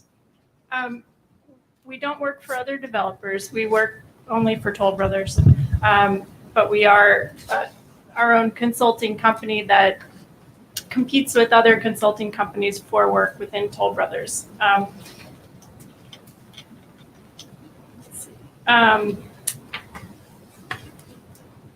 Sorry, the question again? Yeah. Okay. I think the question was, do you get your data just from Toll Brothers, or is there other sources that you get it from? So the data, it's similar to what Mr. Penke talked about with the traffic studies. We use statewide data that's been prepared by the Rutgers University Center for Urban Policy Research, and they basically created fiscal impact analysis and what all planners use as the standard today in 1978. And they created these demographic multipliers that are based on census data. So that is what we use, and it's been updated 1980, 1990, 2000, when the census was just every 10 years. They updated it every 10 years. Now we have the benefit of the American Community Surveys, which are updated every year, and then more robustly every 5 years. So the data that we used in this analysis is actual census data from similar homes, so 4 to 5 bedrooms, higher value, built throughout New Jersey within the last 20 years. So they looked at actual communities built over the last 20 years and the actual census data from those communities, and came up with averages, average household size, average number of children within each age grouping. So that is the data that we used in the study. Yeah. Okay, just to follow up then, we know the data that, at least I think most of the board's familiar with the Rutgers data. I guess the question is, does that also include data as to the number of anticipated private school kids, or? Thank you. It doesn't. Okay, so how did you come to that? Oh, I'm sorry. analysis? Yes, it does. It does. Sorry. The Rutgers data has tables for school-age children, and then it also has tables for public school children. So yes, we use the public school numbers to project how many children will be in public school. So that is based on the And the Rutgers difference data. being Yes. private school? Correct. Okay. Yes. Okay. Yes. Or homeschooled or something else, right? Or homeschooled. Yeah, Yes, okay. correct.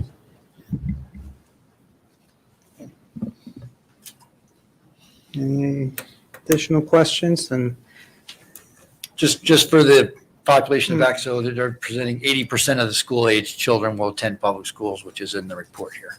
So if you guys want an idea of what the report said, since it's not readily at your hands, 80%. Ms. Gulliver. That's good. Thank you.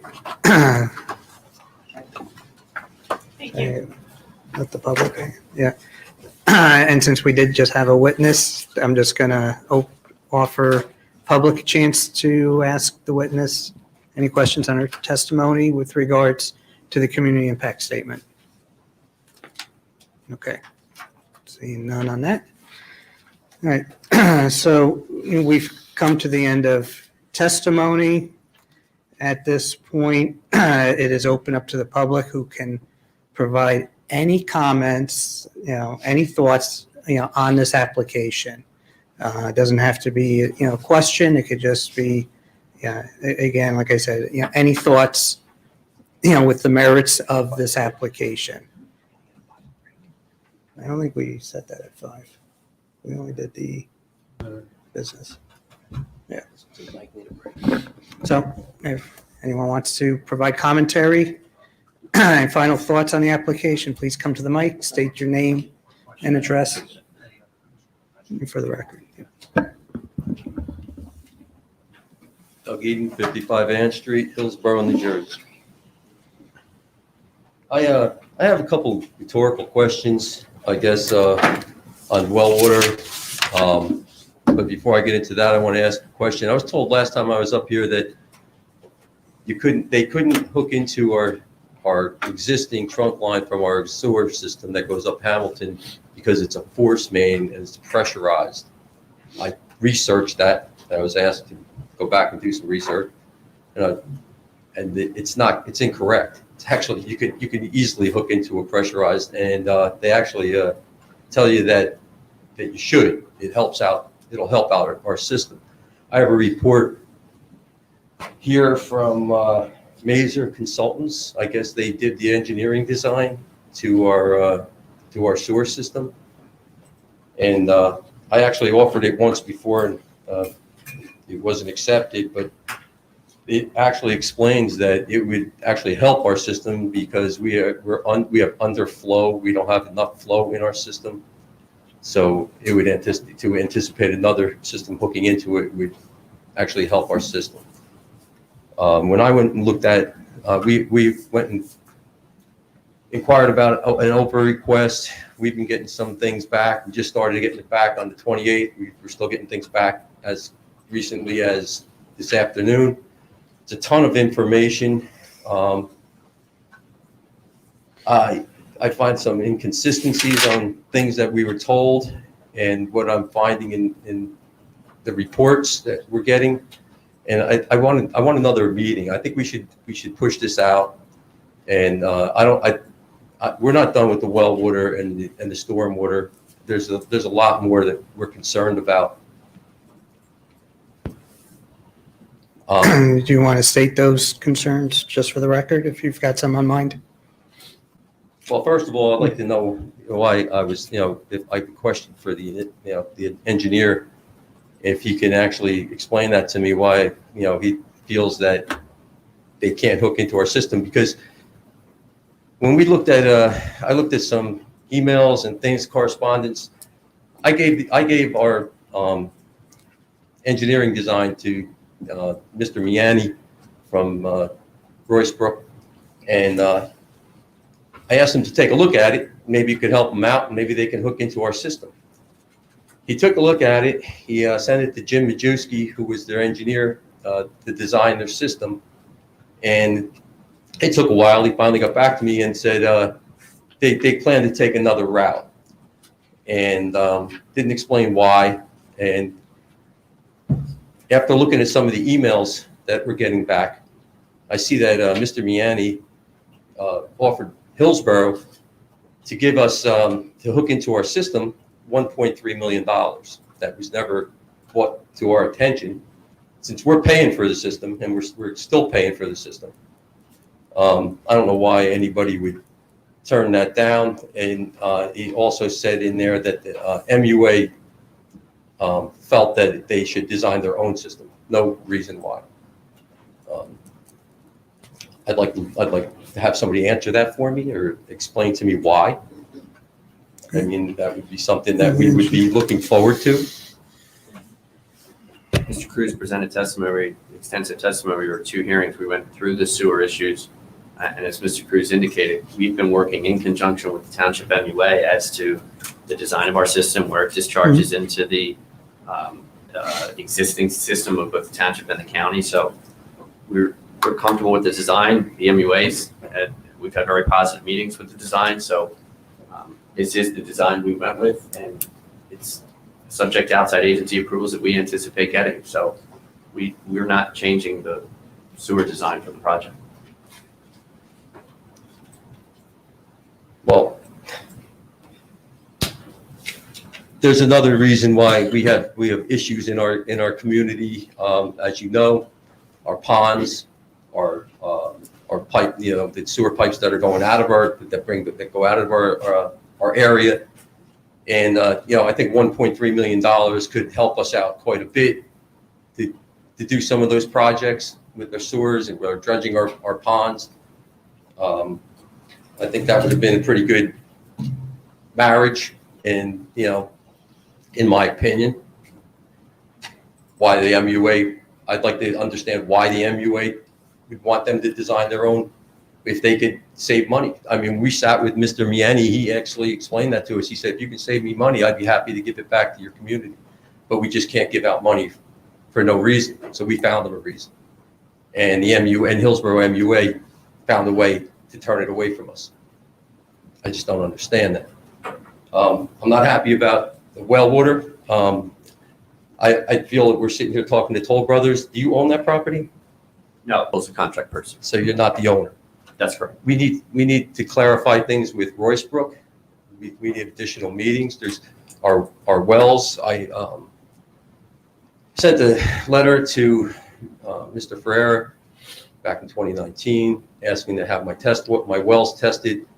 I wanted the results from the testing wells that were supposed to be put in on that property back in 1996, 94. I went back and forth. He set me up with Mr. Spano from the MUA. He said he'd look into it for me, looked into it, found that he couldn't find anything on it. There's nothing there. I asked him to look further because I actually have a study here from when they did put the golf course in. They tested 19 homes on Ann Street, and it's results of the well sampling on Ann Street from spring of 1996. So he came back and told me that he checked with Dr. Bellney. He was able to talk to him because I know Dr. Bellney is retired now. He said I was mistaken, and I was mistaken if the wells were supposed to be for quantity, not quality. And I know that's not true because I was in these meetings. I was here when they talked about putting test wells in to make sure our wells didn't get tainted by whatever they were putting in at the golf course. So with that, I just feel that I need a little more explanation. They didn't do their due diligence. They didn't put the test wells in.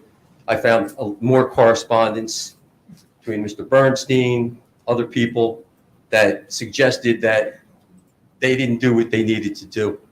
And who's they? I'm talking about Billy Casper Golf, Roycebrook. And at this point, I think it needs to be looked into. And and as Hillsborough residents, we have a lot of questions for Roycebrook about certain things. And we're asking you to give us that opportunity to do that. This should not be passed until we get through some of those issues about that property. Also, they talked about they're going to move the water, take the water and move it away from our community.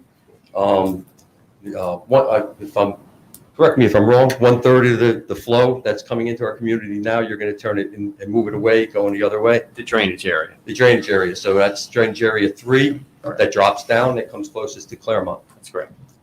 Drainage area 3 is, how big is that tract right there? I don't know the answer to that. You But talking about basically- the entire tract, the 400 acre? No, I'm talking about the piece that drops down, that heads, goes, area 3, that goes down towards the Claremont community right there. I'll have to look at the drainage. I think it's basically about 12 acres.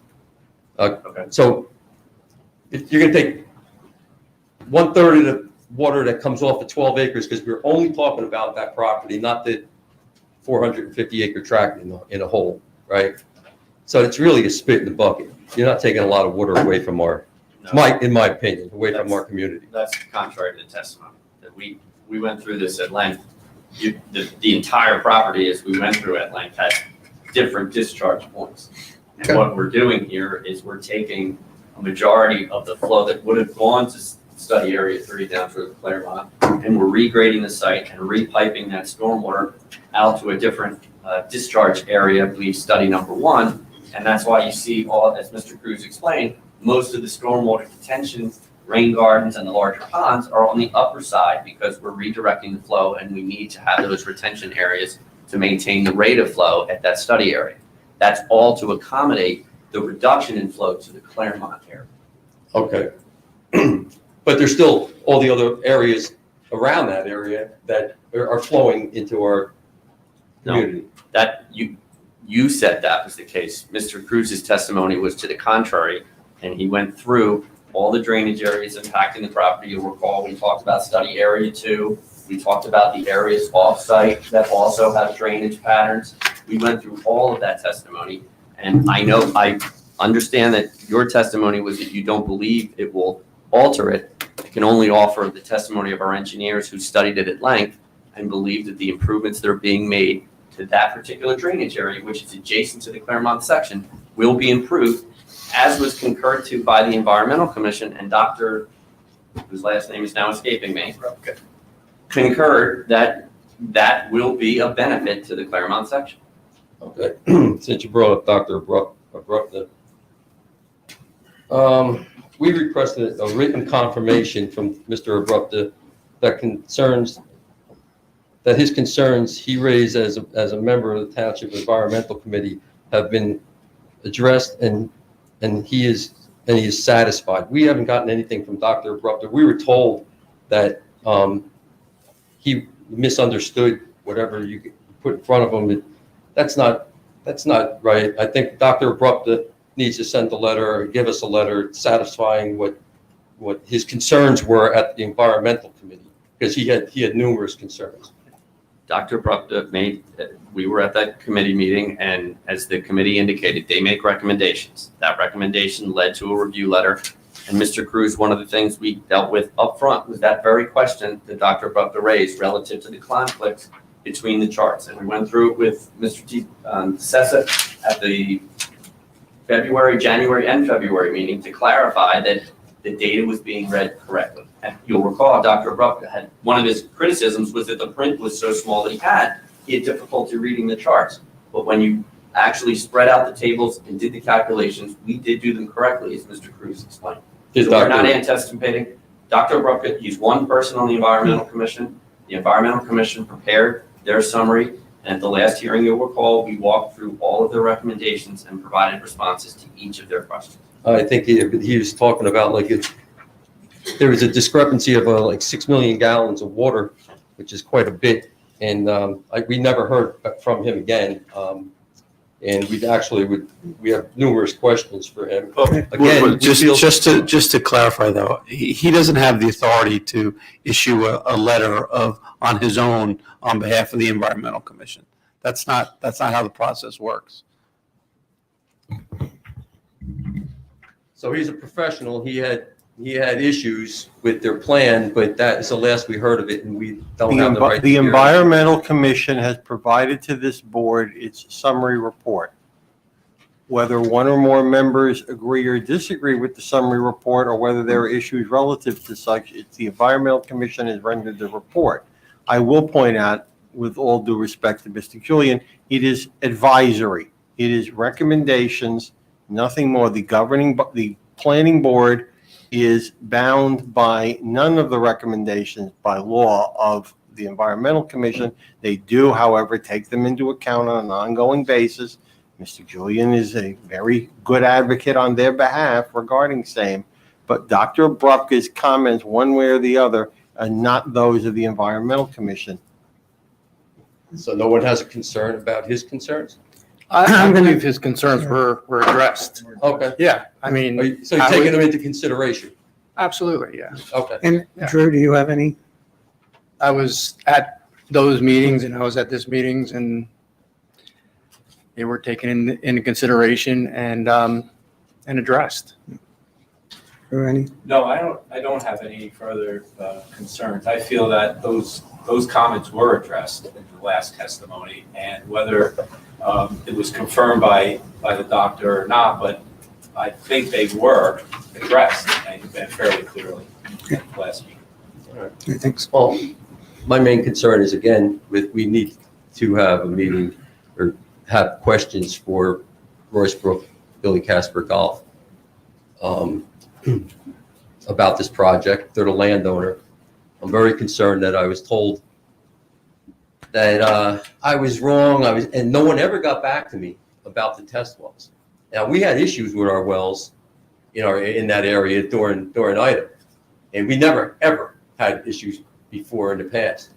And that came after I asked about having our water in the test wells monitored. So again, that's one of our concerns. And the fracturing of the shale. Are there going to be test wells, or are you guys going to, since you're going to be in there and you're going to fracture the shale, give the opportunity to have any contaminants getting into our well water? Is that any of your concern? Are you going to monitor wells to make sure that that's not going to happen in the future, or we're going to have issues? I don't know, what monitoring wells would we have? Monitoring to monitor the water that's under the ground. That's the aquifers, the Stony Brook Millstone watershed, whether you know or not, that goes right under through that property. It's where we get our drinking water from. And it's a concern of mine. I know it's probably not a concern of yours. But why would you put the wells in there? Why would you be concerned? I don't know. With public water, so I'm confused by what wells we can talk. It's not public. You have public water. Right. We have well water. Understood, but normally the concern with well water is when you're drilling into deeper wells or potentially, I'm just unclear about what the concern is with. Oh, I have reports from the Millstone Stony Brook watershed that explains that when you fracture the shale, and they actually recommended to Hillsborough back in 2007 about future development in our area. Hillsborough being one of the towns that had a lot of upcoming development, and they were concerned about those reasons. They were concerned about the contaminants getting in, and it was at that time they were concerned about contaminants from farms, because we have a lot of agriculture. And in your case, your golf course, you probably have just as much what you're putting into the ground. When you fracture the shale protects our watershed. Understood. To the extent we prepared the environmental studies, the phase 1 and phase 2, they've been provided. So from an environmental perspective, contaminant perspective, we don't have any concerns. I can say that during any course of construction of the site, it's under constant inspection by the township engineer. We have to post inspections for them to come out, and if at any point during construction issues would arise, representatives from the township will be there to monitor that. So to the extent that there's any ongoing concerns during construction, believe me, we're not out there by ourselves doing whatever we like to do. We're under supervision of township professionals.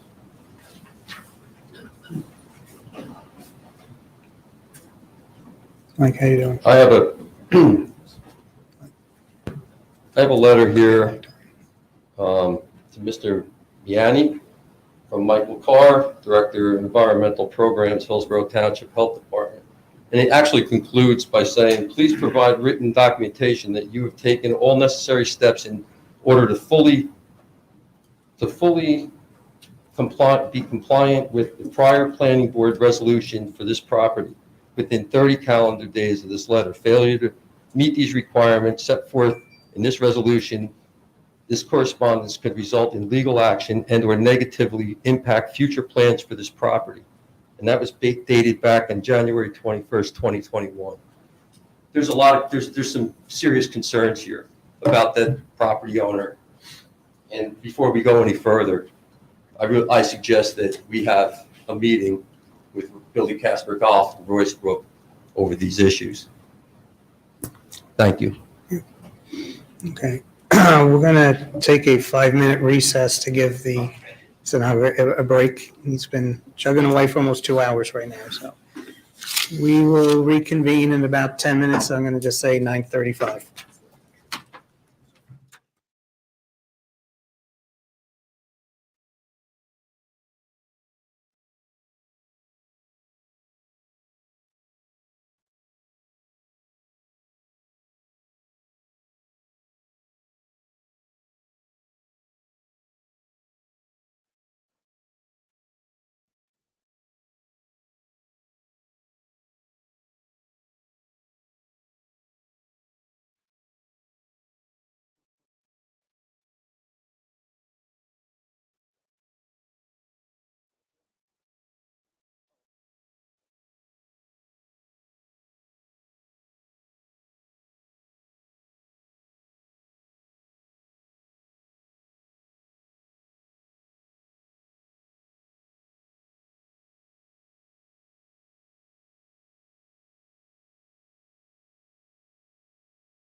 Okay, we've reconvened from our break, so, Got it. what? One stand in front of the camera, this is where you plan on parking. Okay. I don't have to be on camera. I didn't say you. Okay. You gotta pull that little sleeve down a little bit. And there's a, is it green? Should be good. Yes. Good? Can you hear me? I can hear. Hold on yet. All right. So we're back out, back in session. Just remind everyone, we do have a 10:30 hard stop, but I think we should be able to get through. That gives us about 50 minutes. And again, this is comments.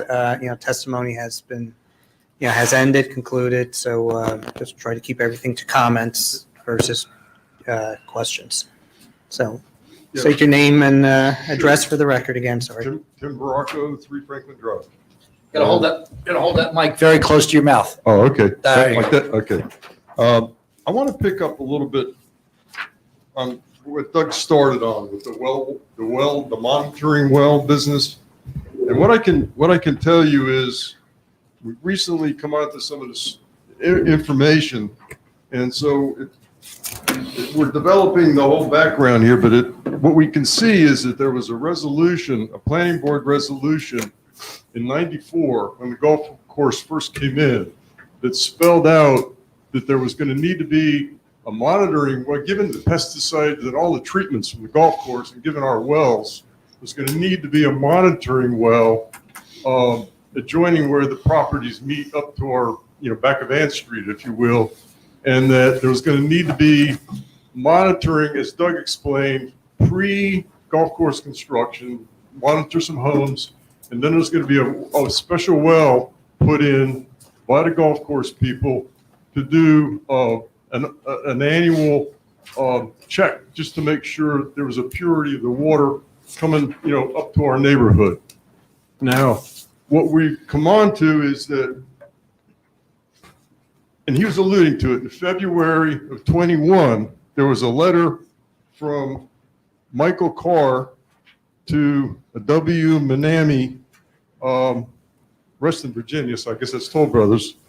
And there's a person. No, actually, No, Billy that's Casper. Billy Golf. Casper Golf. Okay, whoever it is. Yeah, I'm sorry. Yeah, Billy Casper. Where they were asking for this monitoring information. Apparently what it is, it fell somehow by the wayside that the monitoring wasn't being done. And it was something that Doug had brought up in some other recent time frame, like what's going on. I guess people started checking the records and they realized, there's a shortfall here. And so they started to do some catch up. And it seems like we don't have all the follow, maybe we're missing some documentation or what, I don't know. But as far as we get with it, there was a person, a Mr. Fauerbach, who failed to provide any indication that a monitoring well had ever been installed near the adjoining residences as was required by the board. And then further to that, never, they never drilled it. They never did anything of a testing nature. And then where it closed out, and Doug had said it at the end of this letter, is that this could result in legal action and or negatively impact future plans for this property.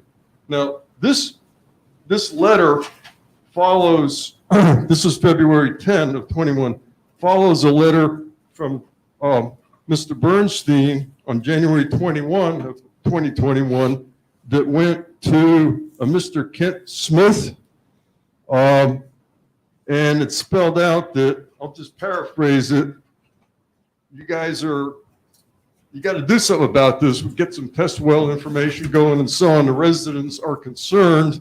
And it says, as Mr. Bernstein signed off, your prompt attention and response in this matter is greatly appreciated. So it seems like there's some catch up, some people initiated, but it looks like they still haven't done any testing. So anyway, it brings us to, here we are, Claremont homeowners, our aquifer is potentially jeopardized. There's a lot of risky stuff going on here with contaminants and all from the golf course, from the farm. We had no records, or there should have been records of, monitoring for contaminants.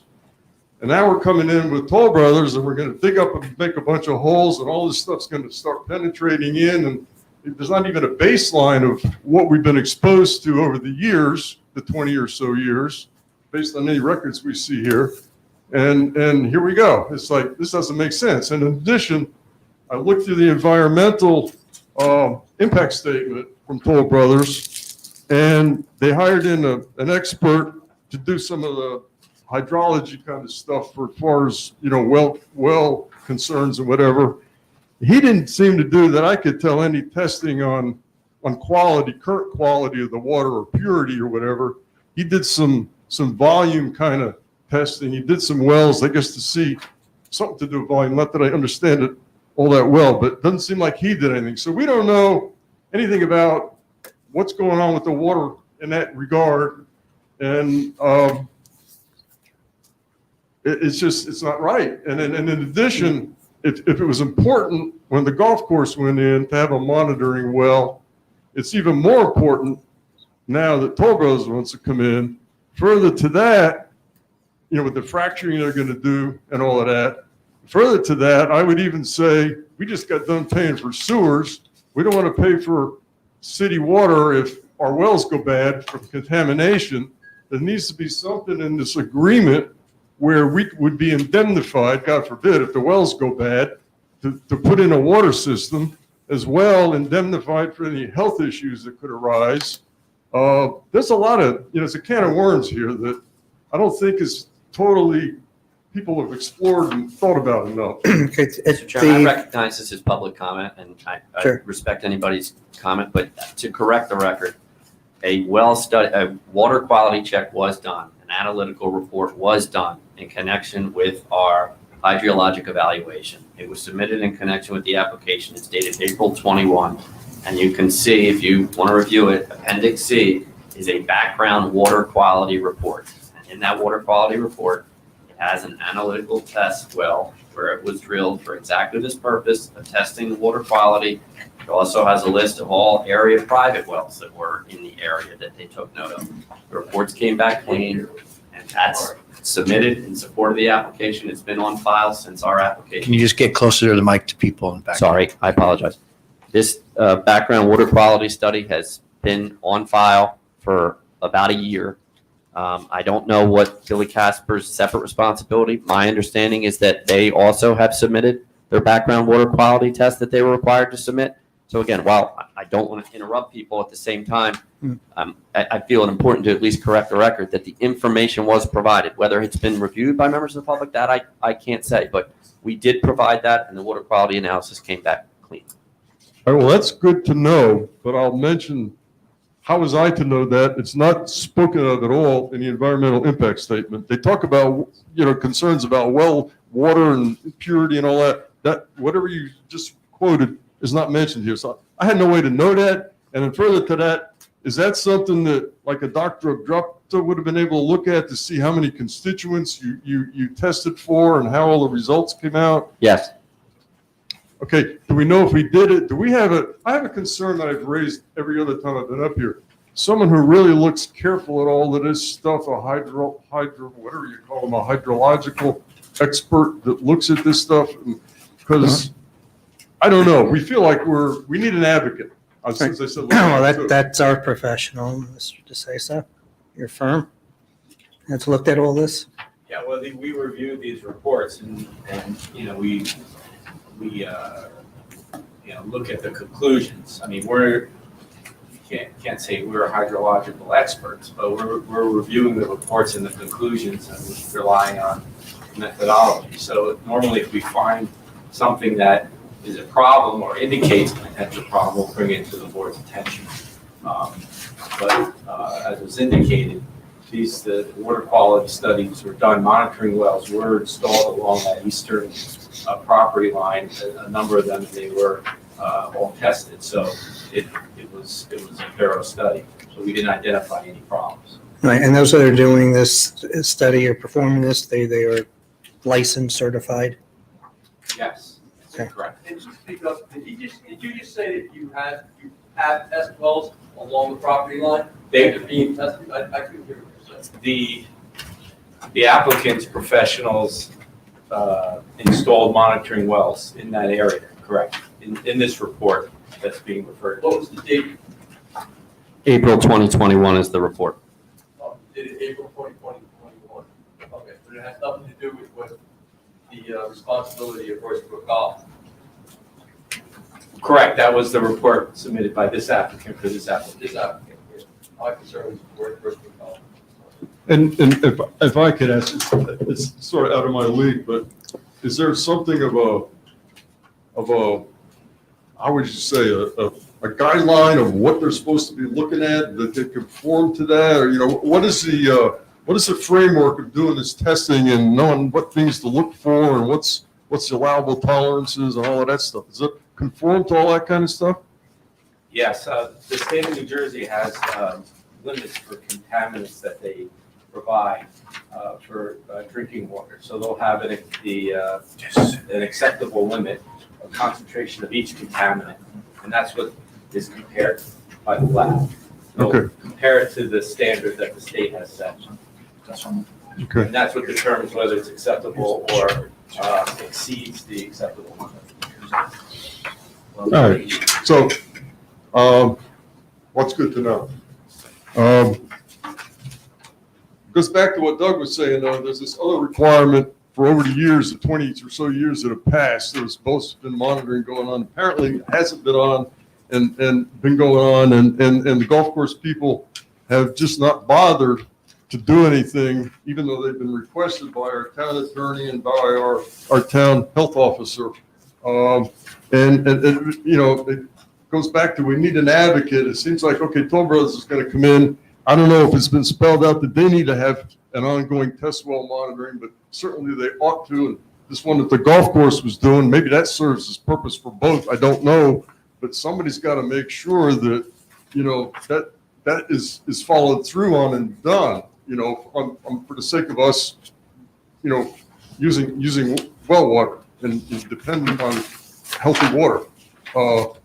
Kind of inexcusable that 20 years could go by and it could be overlooked. And it seems equally unexcusable that, for all we know, a year has passed since they turned the screws on these people and they still haven't done anything.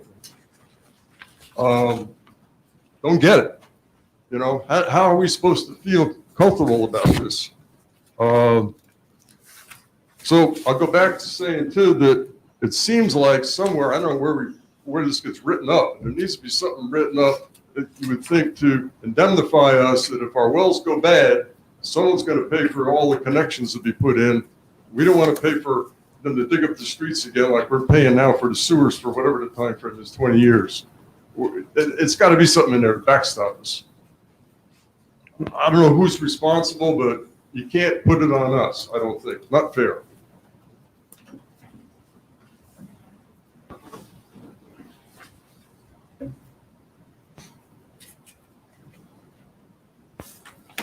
I guess what I'd like to do is move on to stormwater. And some of this is repetition, but I just want to reinforce it. The flow rate reduction that these guys are talking about, reduction from current, that's a play on words. If you really talk about current, it's not current, it's a fiction to say it's a reduction from current. They're using 1999 data. They're using Atlas 14. It's in their document package that they gave us, and it's 1999 data. There's updated data from a Cornell professor who did the original Atlas 14. He recommends, and I'll read you some of his words directly. He said, you gotta update all your modeling and engineering and everything, because a lot has changed in the 20 plus years since 1999. So anyway,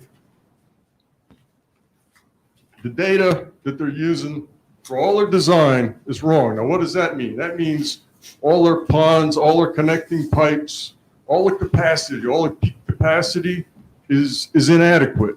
And if you do the math and you look at what happens to they talk about the 80% reduction to 80% on the 24-hour interval. if you look at the math of what the new number would be and patch it all together, there's actually, with the increase in storm intensity, for that interval, there's an extra inch of rain, and that calculates out to like a 13% increase. So their 20% reduction is pretty much wiped out by the 13% increase in rainfall in the interim. So can't say it's reduced 20%. Now, further to that, this Dr. DiGaetano, he's obviously a water expert, stormwater expert. He's saying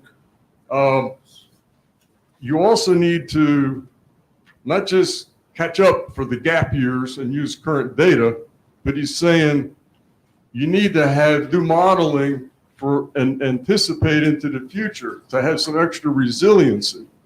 If you ask these guys, they didn't do any of that. They just use 1999 data and they're calling it current and they're done. That's how they're designing everything. So again, think of a sink and you're pouring a 5-gallon bucket of water in it. If the sink can't hold the 5 gallons and you're dumping it in fast like a flash flood, it's going to overflow. They don't allow for that either. There's no accommodation in what they're doing for flash flooding. I know they're going to tell you, well, they're following current DEP guidelines. Well, as I said too, Governor Murphy, Executive Order 100 in January of 2020, he said, got to knock it off with this stuff. Can't keep perpetuating all this flooding. And he put some things in motion with the NJDEP. They were supposed to have some new regs out by January of 22. Apparently they're lagging, but anything I could pick up on, I can't get a clear answer, but it sounds like maybe sometime first quarter this year, those new regs will be out. But I'd hesitate to, I don't have a good read on that. But nonetheless, new regs are in the works. How can we allow a major development, 174 homes on a watershed, pitching down into our neighborhood, 30, 40-foot slope, not just our neighborhood, all the way around, to be built, where they were going to get extra water. It's not what they're saying. Extra water because they're not designed to current data. Extra water because they're not considering flash flooding. And if you look again, also, I didn't say it, but I gave you the increase on the 24-hour interval, and it's a 13% increase. If you look at flash flooding, hour 1, 2, 3 interval, those kind of intervals, it's 25, 35% increase, okay, on the shorter intervals. And just Ida was a perfect example where you had, if I remember, it was 8 hours. In total, we had 9.5 inches across 24 hours, okay? But in perspective, 8 and change of that came across in the first 6 hours. That's what we have. That's real world today. All these ponds and stuff that they're putting together, it's not going to hold that. It's going to be like the 5-gallon bucket in your bathroom sink. Dump it in all at once. Where's it going to go? On the floor. That's runoff to our neighborhood and everywhere around. It's not, there's nothing accommodating in their design, their engineering for that. So it doesn't make sense. We're trying to get the NJDEP to help us and others, and hopefully they will. We're trying to, stir up some, whatever you want to call it, support, whatever. I hope you guys would be advocates for us,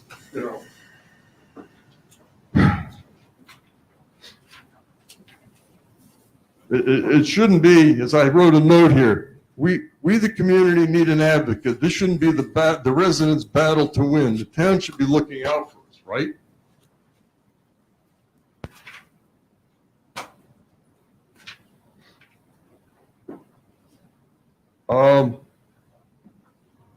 To put some more substance around this Executive Order 100 and what's encompassed there, I kind of read it so we don't lose the meaning. We're in a different era with stormwater and climate change. Need to evaluate and engineer in that context. The 22-year-old legacy stuff doesn't work here. Resolution of the above type of issues, the stuff I've been talking about, has been mandated in Government Murphy Executive Order 100. And the objective is to tailor land use and planning policies to adapt to unavoidable climate change impacts, to protect property, infrastructure, and quality of life. You can't be more succinct than that, I don't think. And what I want to say too is stormwater rules, laws, whatever, I don't know, they haven't been in effect that many years, 30 years, 40 years, I don't know. Our community has an inadequate water infrastructure as it is right now. I told you that previously, at 15 feet of water in my backyard in the brook. My house sits 25 feet from the brook. I've got neighbors that could tell you what it looked like there. My cellar, anyway, I don't want to repeat all of that. You get the idea. So, and that's a function of, you know, prior history. Things weren't so sophisticated as they are now, but even now we're falling behind on the sophistication. So we're faced with that, they put in a bypass, they put in a golf course. We do have the little, what do you call it, detention pond they talk about, but I can tell you that overflows. It doesn't take much rain, inch or two of rain, that's coming over the top. So that's the sink with the 5-gallon bucket. You know, it fills up and it's coming over. So yeah, okay, theoretically it's going to throttle back the water, but if it's going over the top drain hole, there's like a cement column in there with a top drain, it goes over the top right away, and it goes in behind Ann Street into our neighborhood. So that's what we have now. And if you bring these guys in and they build and they don't build to at least some current, you know, specs, you know, stormwater kind of data, as I've said, it's a recipe for disaster. Get another $5 million from them so you can buy us out or something, because that's where we're headed. It's not good. Now, another thing that Doug, I'm going to switch gears for a minute because I'm looking at my notes that Doug had brought up on the Environmental Commission. Dr. Abrupta had brought up some really good stuff, and I don't know, I'm hearing the stuff was covered, but I don't know. It'd be nice if it was covered in the way we could all hear about it, but things that he brought up, I was looking back on it. In the presentation from ESE, where they talk about, they showed the table of a before and after for runoff water. Here's what it is now, here's what it is after, and you're supposed to see the reductions, 50%, 75, and 80 or whatever. I don't know if I'm saying it right. None of the math worked. And Dr. Abrupta brought that up, the before and the after tables. Let's just stick with the 80% on the 24-hour. It's not 80%. So he said, what gives? And I don't know if we ever heard an answer. We certainly never got any revised pages to put in our book. You know, the May thing it's all we have, and it's got all the wrong data in it. So it'd be nice if you guys made sure it got done, and maybe that got shared back out with us, so we could be assured that it's really 80%, 50%, 75, you know, at the different stages. So I'm not, if you know what I'm talking about. He also said that you need to expand soil sampling for arsenic, pesticides, and so on, and provide results to the Environmental Commission for evaluation. Don't know if that's been done. Doug brought it up, and you guys kind of, you know, dismiss them. I think that's important, and somebody needs to follow up on that. There's another question he raised about a 60-inch stormwater pipe capacity. That goes under Millstone Road or about a cemetery. Is that going to cause flooding? I don't know what anybody determined on that. And then there was another one where he said you need to respond to the DRCC and provide updated plans. I'm not sure what that was about. Then I go back to other things, deficiencies that were identified. I can see where, and this is in November, Panoni identified, this is stormwater, 24 deficiencies, including compliance with minimal amount of stormwater testing, stormwater management maintenance plan, major development stormwater summary. All these things weren't done that need to be done and submitted for review. That was in November, they raised that, so obviously it wasn't in our May information that we got. Was it ever done? I don't know. We didn't get any revised pages, so, you know, that's a pending item. DRCC in June, denied approval of whatever submission went to them. So these are all, I don't know how this stuff gets cleaned up, but there's a lot of open items that be nice to get, we can get comfortable about it. We can see the can of worms, but we don't know this has been resolved. And I hope you guys, somebody is on top of it. I don't get comfortable when I can see you get away with 20 years of no well testing. I don't know who's minding the store or how closely. I don't mean to sound that way, but I'm not comfortable. None of us are.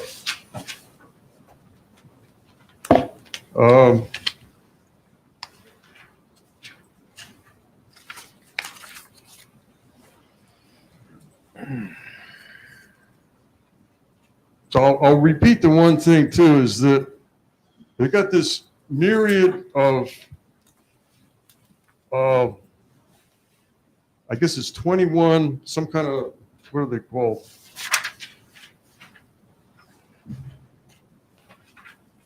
Okay, here we go. There's 21 bioretention systems and 4 wet ponds.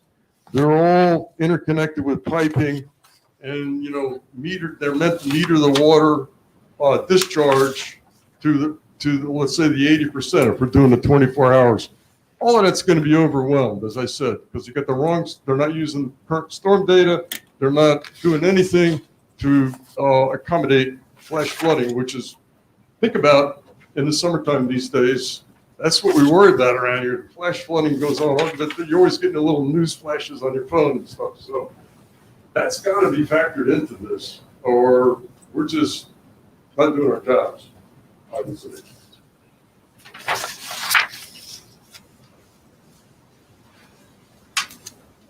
You guys have anything else? That's it. Yeah. You coming up? Okay.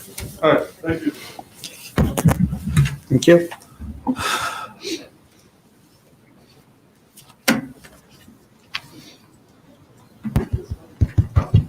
I guess this is on still. Bob Lisi, 37 Uncle Drive. I just wanted to, the reason why I came out for this thing was, I knew it was about the traffic. Okay? I live in Claremont, on Uncle Drive. I lived in Claremont for years. My parents built a house there originally, probably a third house in Claremont. And over the years, I've been there almost 1960. I moved in that area. Okay? So you figure we're at 60 years.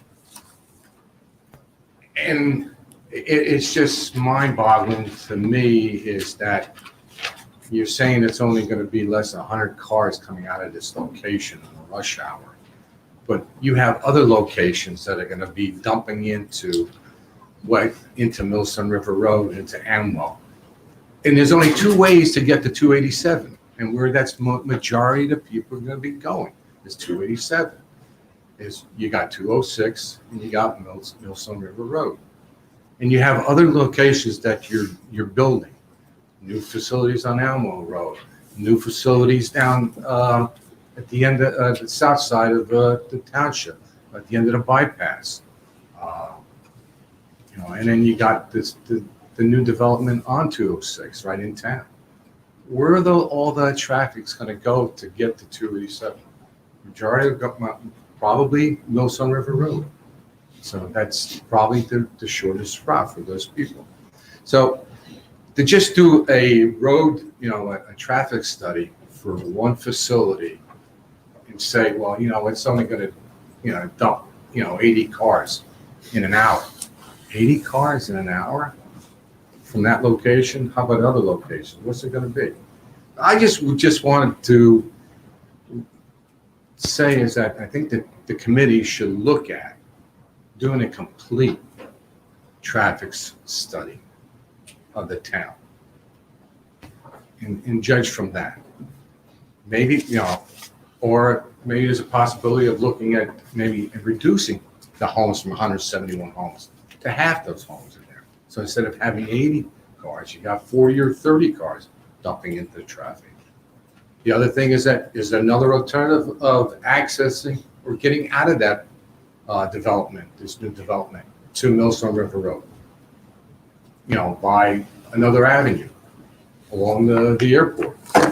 another way. I mean, those are just suggestions that I think we should be able to look at and see how we can avoid the bottleneck that you're going to create at Hamilton Road.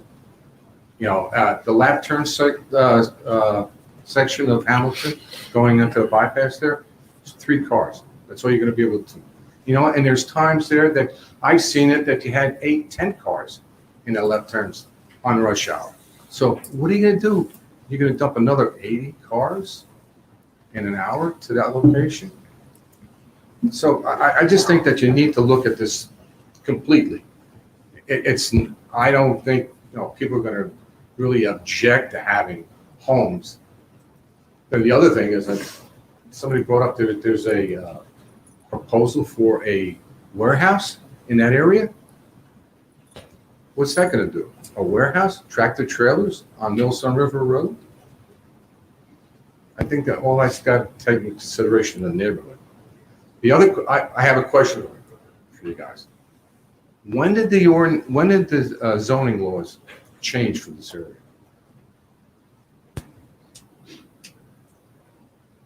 August 11th, 2020.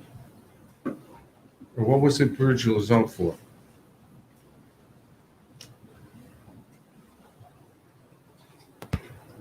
The golf course was a combination of CDZ, large corporate development, and 05 large office complexes. Okay. So then you changed it now to commercial or the residential? Residential, planned Okay. residential. Planned residential. But I thought it was, I thought in that area it was changed it for residential 2 acres at one time. Not the golf course. No. Well, I'm saying in that general area, east side of town. No? That's, yes, the adjoining neighborhood is R, and then across Millstone River is RA. So now what's the zoning for it now? Royce Brook Planned Residential Development. What's the acreage? It's a tract development. The minimum is 180 acres. I appreciate the time that you took here to hear me out, but that's just my concern is that the traffic is going to be horrendous through that area. Unless you come up with a new super highway to go through there and you take some traffic out of there. Thank you for your time.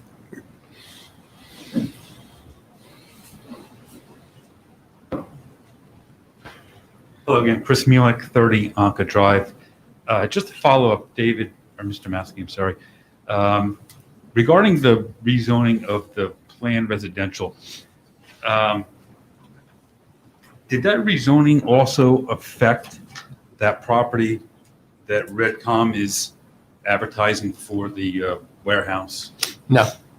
Okay, and I think there might be one other lot right next to it that I guess also was not rezoned. They're both in You're there. referring to the St. Peter and Paul Cemetery, and then there's a vacant lot, and then there's the Claremont neighborhood. Right. Those two are outliers left over from in the 05 zone, correct? Right. So it looks kind of like they're misfits, that those lots are kind of misfits right now.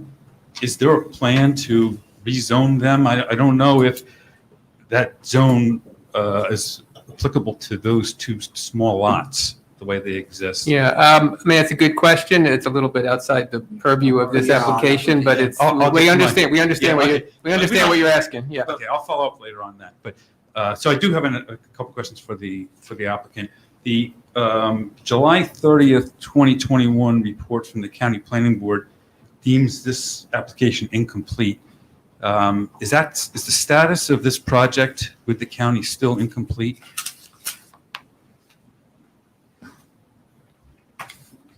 We resubmitted. You resubmitted, and so what is the status now? Pending. The county has a status of incomplete or approved? No, there's a period of review.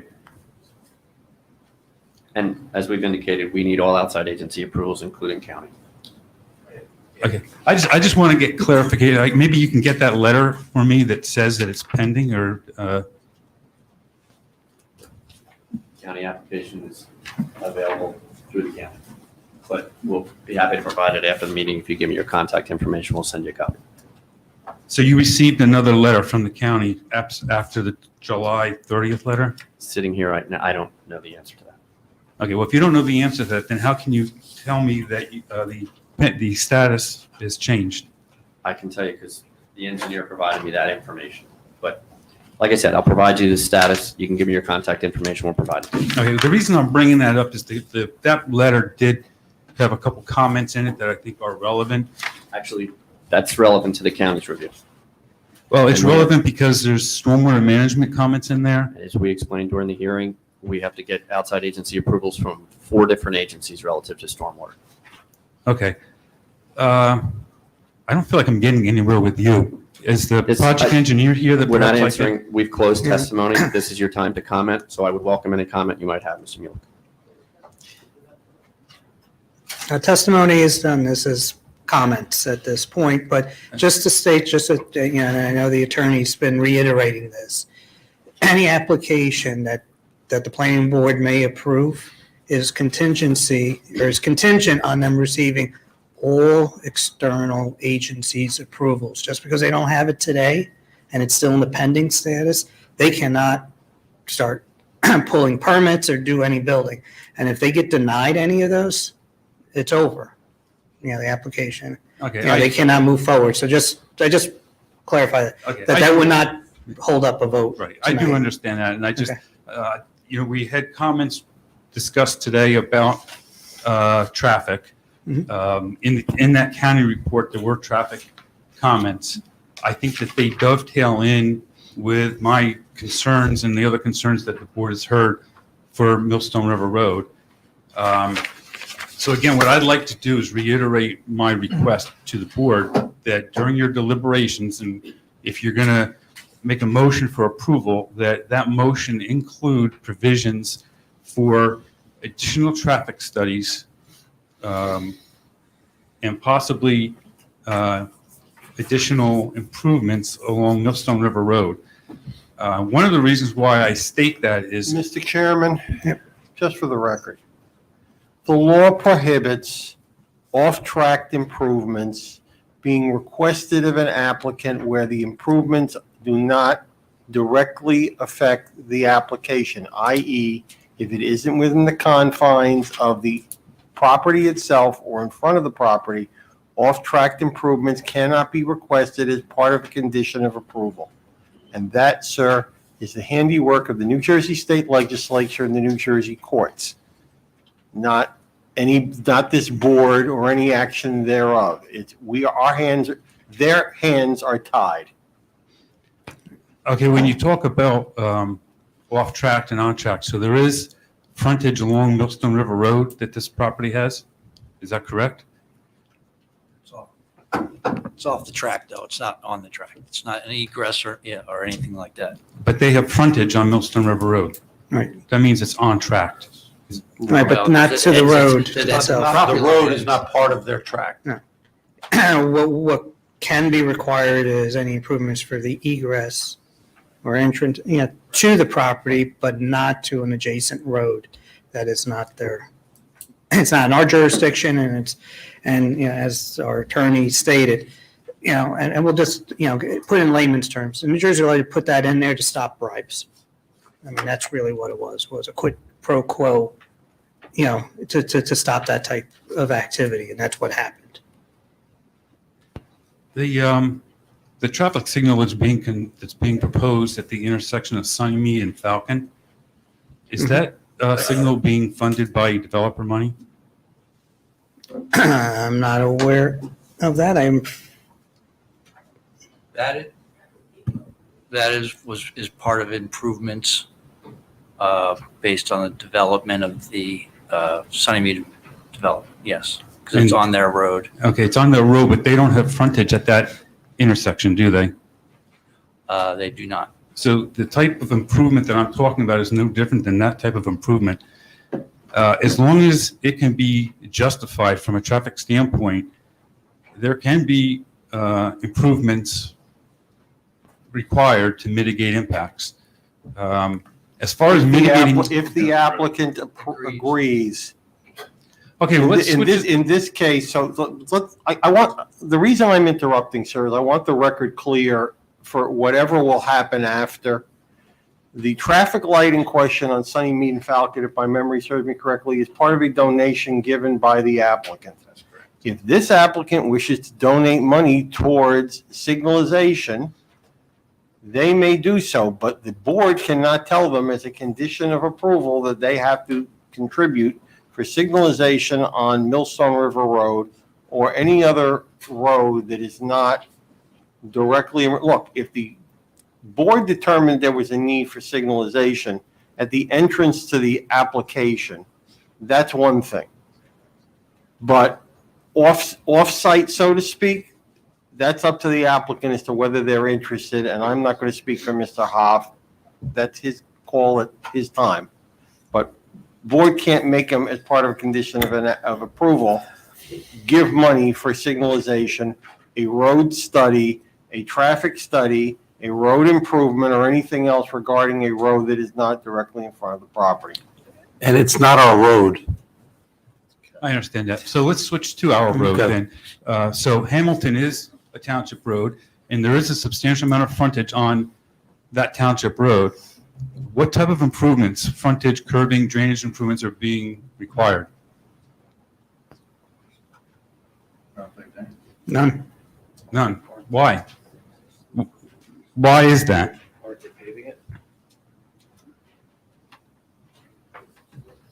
Anyone?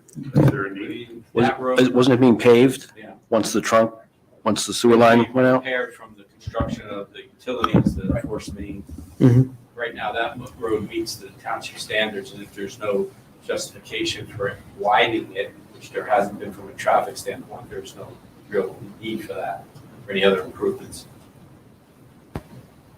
So there is curbing along Hamilton to the west of the site. It would actually make sense to continue that curbing along the frontage of the site to coincide with the access treatment. Why aren't we pursuing either that improvement or an in-lieu contribution for that? Well, again, we cannot ask for a contribution. You can ask for the improvements to be installed. We cannot ask by law. You can, right? You can. If it's along, Mr. Bernstein, is that correct? If it's on their property and it's recommended by the municipal engineer.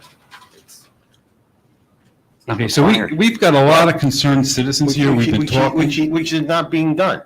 There is. Not required. It's not required. If it were required, that's another situation. It's not being required. I'm just afraid that the ball's been dropped here. I don't understand why. There's a lot of developments in Hillsborough that were required to put frontage improvements, and why is this project not being required?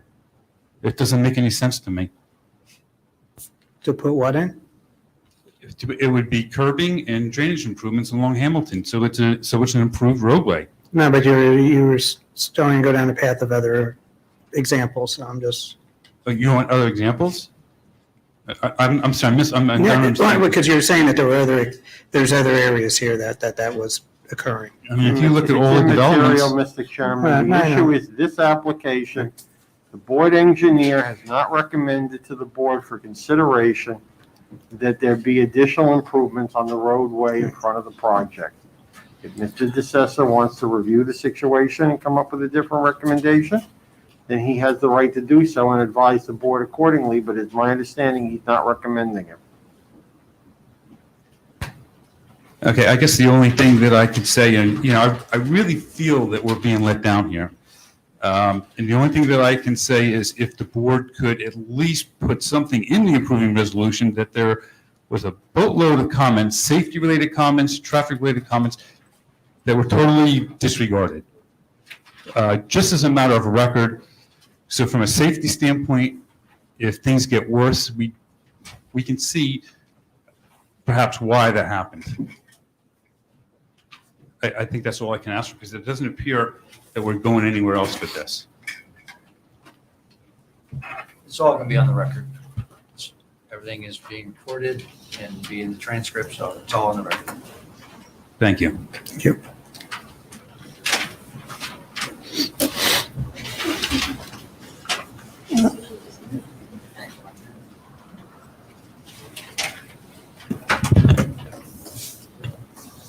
That's Susan Gulliford, Hunt Club Road.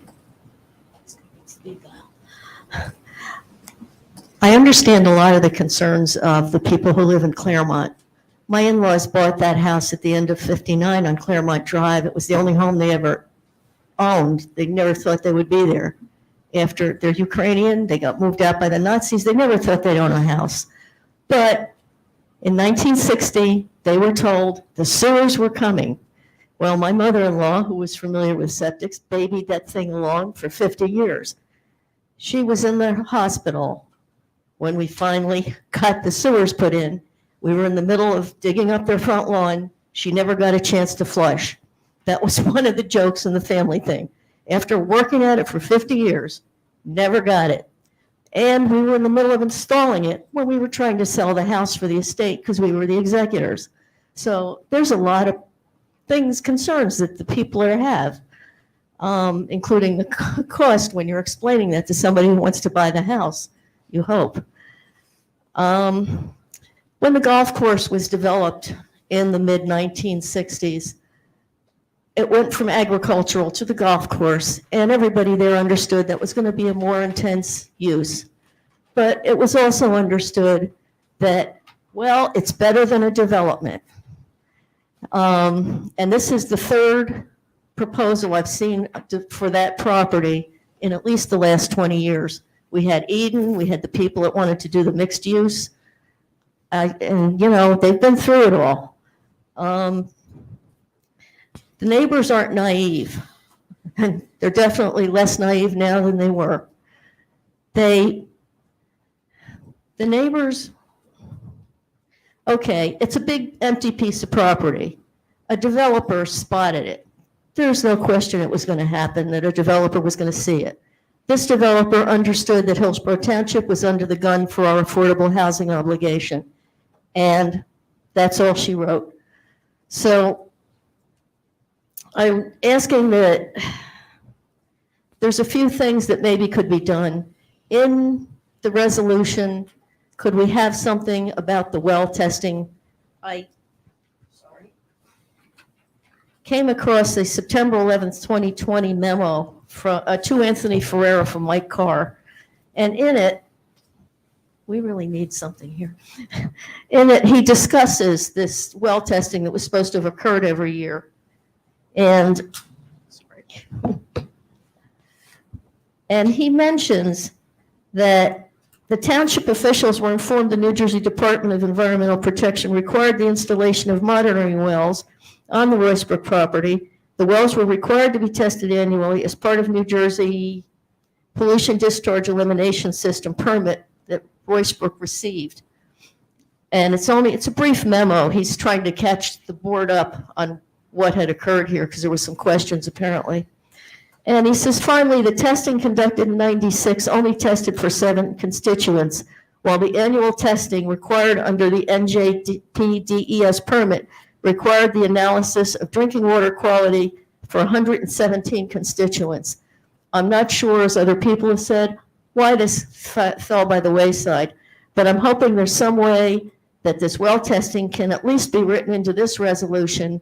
And I'm not sure if at some point the part that's still going to be the golf course can also have their feet held to the fire to start showing all this stuff.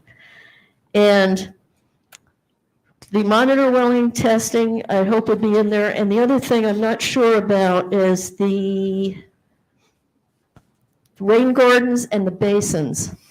One of my neighbors just got a permit to put an extension on her house, and they're being required to redo their deed to put this rain garden in their deed. And I'm hoping either the resolution or the deeds will reflect the requirement for the rain gardens and the basins. And I hope something can be done to help Claremont. Thank you.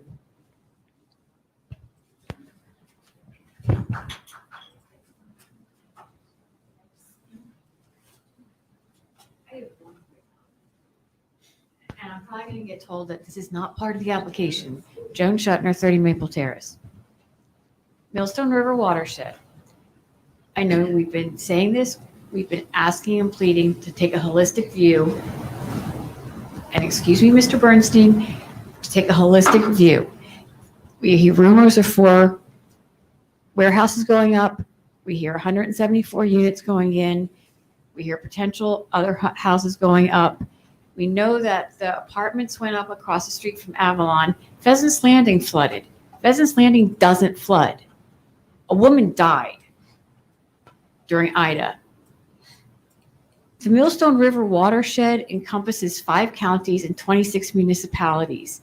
We are impacted directly by it. And I have an invested interest too. I remember when Hamilton was gravel. And probably most people in this room don't remember that, but I remember driving down it was a gravel road.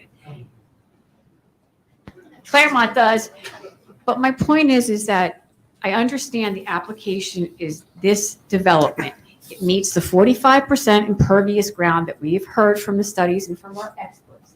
It meets the 45% impervious ground, but shame on us for not looking at a holistic view and for not flooding out Claremont and not flooding out Millstone Borough. And you know, if you get that $5 million, you might as well put it aside for a trust because you're going to have to raise our homes. Thank you for listening.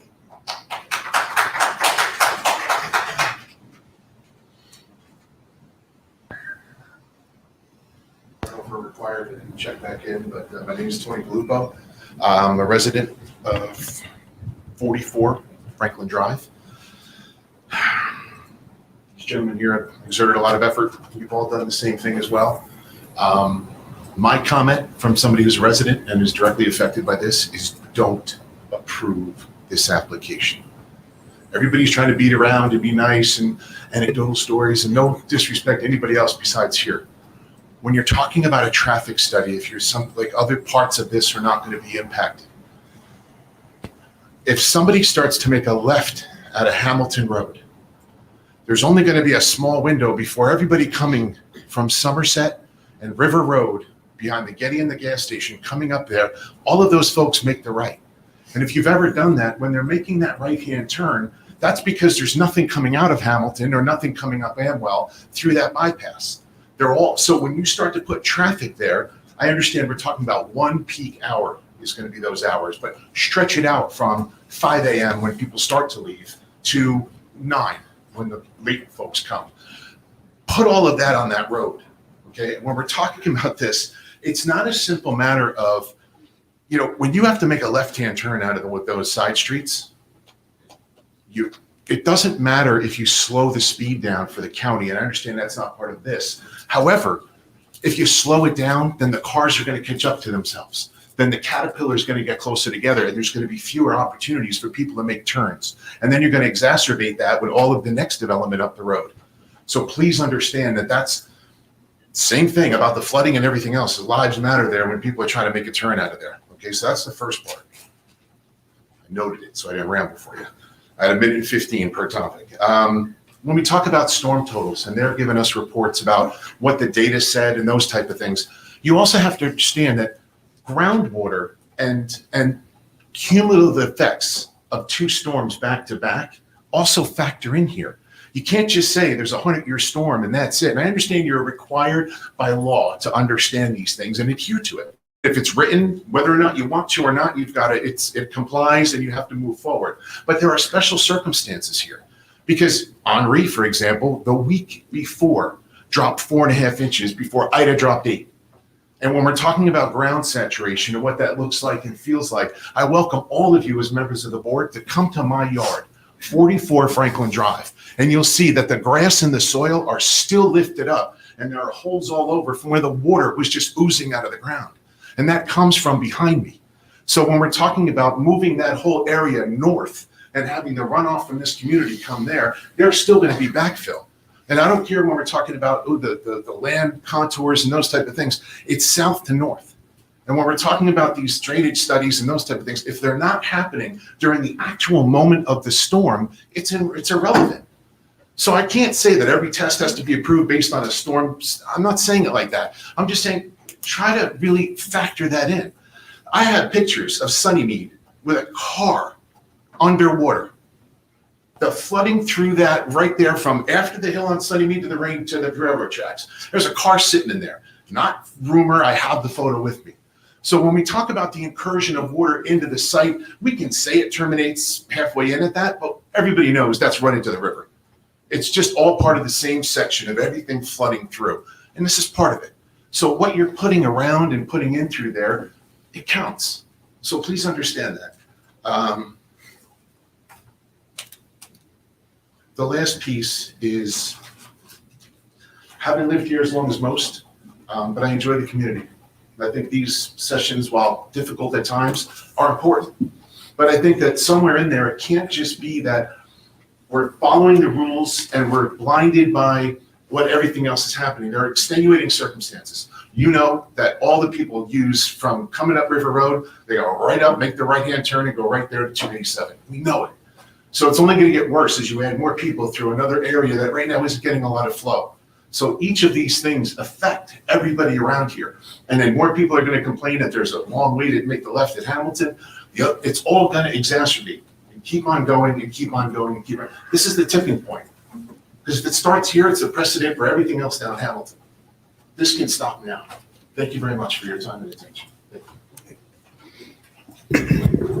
Okay, I just want to I'm not going to let, stay right there. Mr. Chairman, can I make a motion to extend the time of the meeting to 11 o'clock? I know that's, are we good with that? Got a second. Got a second, so do we need to do a roll call for that? All in favor. So all in favor? Aye. Aye. Any nays? Okay. So we will continue to 11 o'clock. Sorry. Someone got this. Yeah. All right. Thank you. So wait, see me actually. Yeah.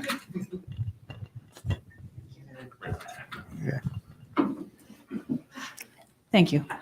Allison Whitman, 8 DeWitt Lane, but I also want to point out that I grew up on Beardsley, very close to this development. My parents still live there, so I see this area often. And I agree with absolutely everything everybody has said before with regards to the water. I actually served on behalf of Millstone for the Raritan Millstone Rivers Flood Control Commission. It's a mouthful, but I learned a lot about the flooding, all the impacts. Yes, the focus was on Manville because there was the stalled Army Corps of Engineers project. So I've seen it, I've heard it. I grew up in Millstone and we just lost a structure in the past week due to so much water. So it's, this water from this development, from all the developments, it's just going to keep coming. There's no control. So it's been covered by the people that experience it firsthand. My parents have been lucky that it hasn't, but I've seen it. So I'm going to move past the water. The other issue I wanted to hit was a small point that somebody mentioned in regards to the school busing, and somebody on the board said the kids are going to have a long way to walk. Well, I started looking at the plan a little closer. Those kids aren't going to walk, because even in my development, where 1/8 of a mile to where the bus stop is, because it's around the bend in the cul-de-sac, parents still drive their kids to the bus stop. Looking at this plan, there is no place for these parents to park if this bus stop is at Hamilton Road. So where they're going to go? Maybe into the golf course parking lot? I don't know. It's just, right now, the thought of that bus stop on Hamilton Road is not going to happen. But then that leads also into the safety issue of the whole development. One access point for 174 homes. So personal experience, I went over to the Dickerson development. My daughter's friend lived at the very end of it. And getting into that development was kind of nerve-wracking, because I know there was talk in the first meeting about controlling the parking on the street. Looks like it's mostly a boulevard development. But again, narrow roads, they weren't going to allow the street parking. Enforcement is always key. There's no guarantees. But I just foresee so many potential hazards. It deeply concerns me. And then the main point, and I will agree with the gentleman prior, please don't approve this project.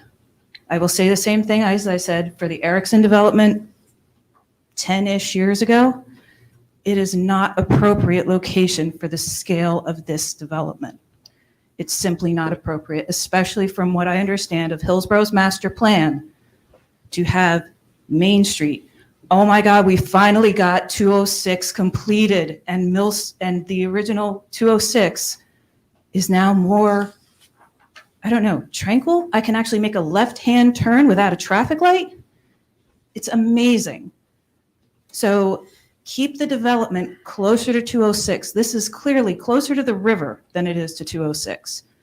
Keep the development closer. Try to keep Hillsborough a little more bucolic, like it should be. That's what part of the appeal is. Keep that smart growth, which this really isn't. Keep the smart growth closer to the main corridor. Stop burdening the homes. And please, please, please get your stormwater management plan a little more ahead of the game, and let's not play catch up. This is the planning board. Please, let's plan ahead.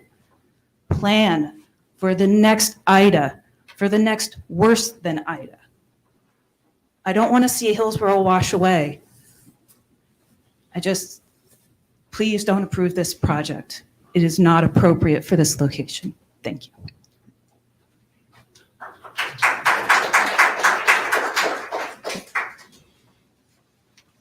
Any additional comments from the public? Okay. Seeing none? Oh, come on up.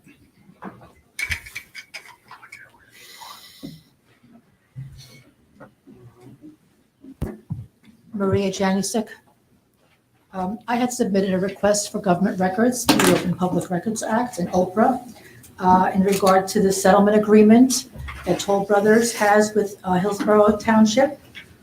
So the response I got from the registered municipal clerk, Pamela Borek, who you referred me to as far as the transcript, it says her response to my request for the settlement agreement is a copy of the settlement agreement between Toll Brothers and Hillsborough Township, which is included in Hillsborough Township's court-mandated affordable housing requirement. No such document exists, but acting in good faith, please find the agreement with Roycebrook. And then I received a copy of the settlement of litigation agreement that is between Roycebrook Golf LLC and Toll Brothers and the Township of Hillsborough. So apparently Roycebrook and Toll Brothers are interveners in the affordable housing. And it says here, Roycebrook is the owner of the real property located on Hamilton Road and designated as Block 183.01 Lot 1 and Block 183 Lot 38.01. There seems to be a lot of, I don't know what the word would be, but when you look at the application for the for Toll Brothers, over here for the zone district, it says 188-113.9 and the little 3 above in parentheses.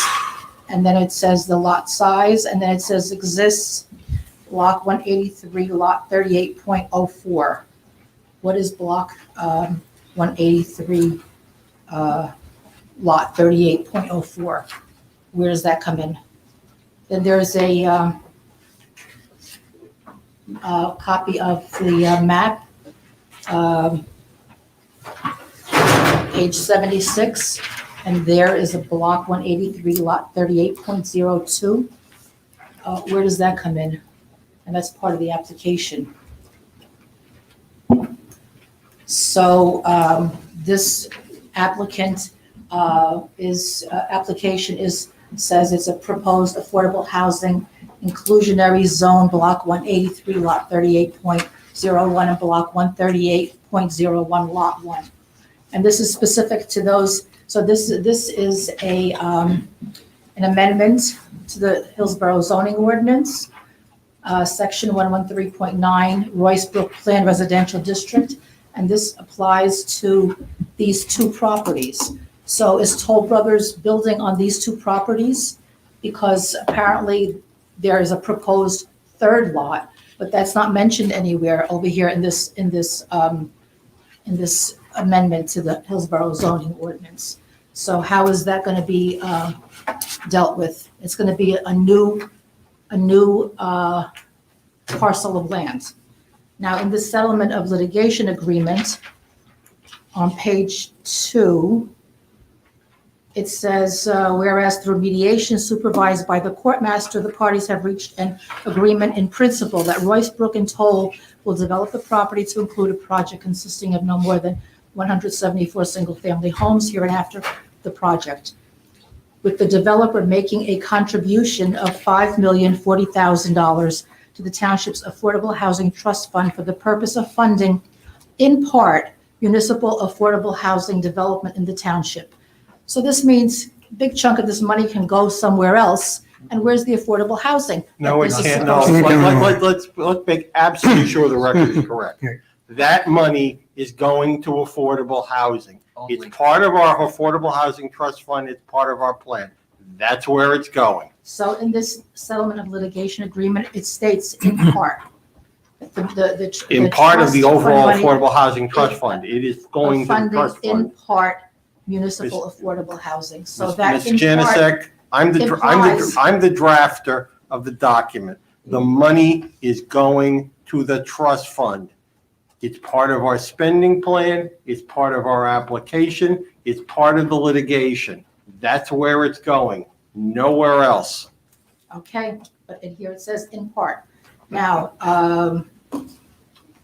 couple paragraphs Right, down. Ms. it Shazak, says- but just to be clear, it's in part, that amount is in part of the total amount of the municipal funds. That's what that says. So I don't know how you're interpreting it, but you're incorrect in your interpretation. The in part is 100% correct. In part meaning what? It's part of the fund. Please. 5 million, for example, in part of 10 million in the total trust fund. So Okay, so according to a newspaper article I had read, Toll Brothers is going to give a contribution of $5 million, and and that whole project, I think it was in one of the reports, the ESE report. I'm not sure which one it was. Toll Brothers is going to make something like $164 million on this. So where is the benefit to the township when you have property owners who are coming here and saying, we already have serious flooding issues, and this is going to bring in even more flooding? So where is the community impact of this development? What good is it doing for the people who live here now, or for the area in general? When someone had mentioned, this is a planning department here, the planning board here. Planning means looking ahead. And it's not just this development. There are so many at JSM, Sherman,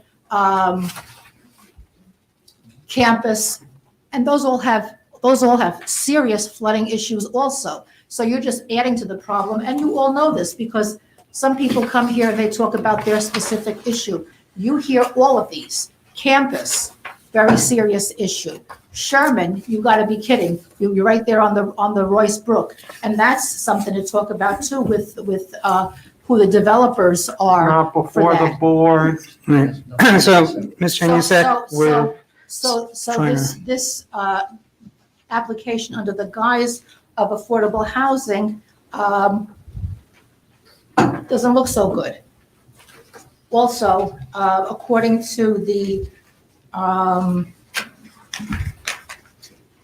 Townships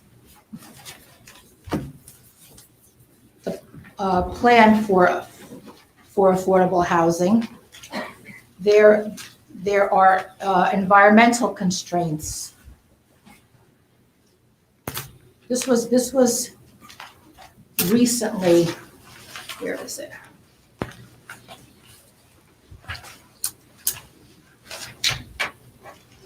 Oh, the housing plan element for Hillsborough, that was just presented back in, I think, November. It's dated October 2021. And the presenter had been Jennifer Beam, and she had stated that this was 6 years in the making. And so in here, it says about environmental constraints pertaining to affordable housing. And it says, based upon an analysis of environmental regulations and planning areas designated within the township, constraints on development are anticipated to be limited to the Freshwater Wetlands Protection Act rules and the Flood Hazard Area Control Act rules. So these are some things to consider, these environmental constraints. And those are issues that are part of this application.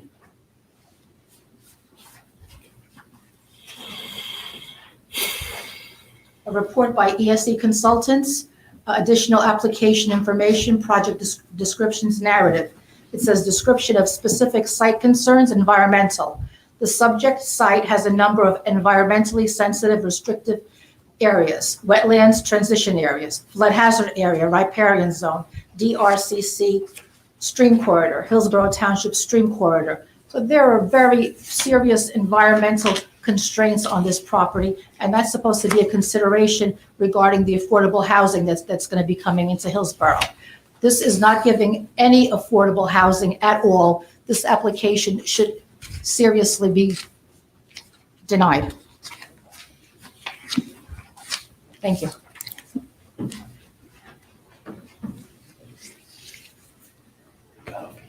Any additional comments from the public?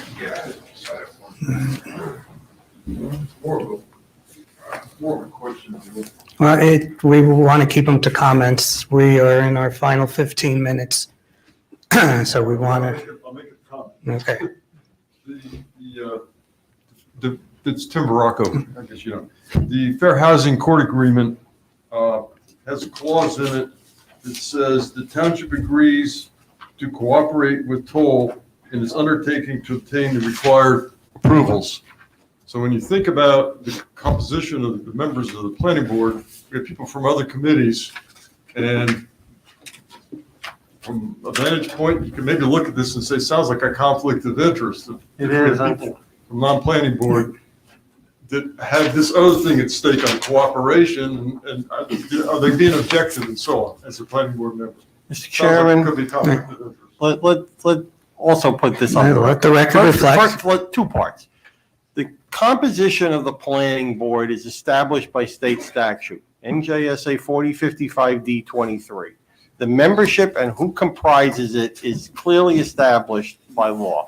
Secondly, the cooperation issue is that we will not take any action contrary to the applications being made, i.e. they make an application, DEP, Somerset County Planning, whomever is going to review these, is going to review them. We will provide any documentation necessary or requested as part of the applications.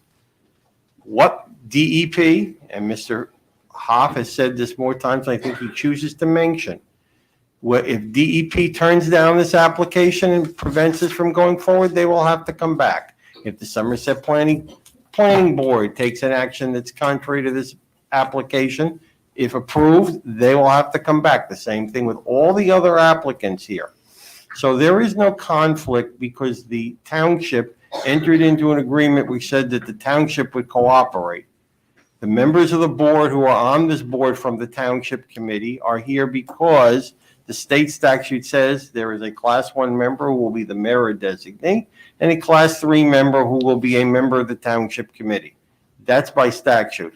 There is no conflict regarding such. There is no conflict relative to the settlement agreement in regard to the composition of the planning board. Thank you.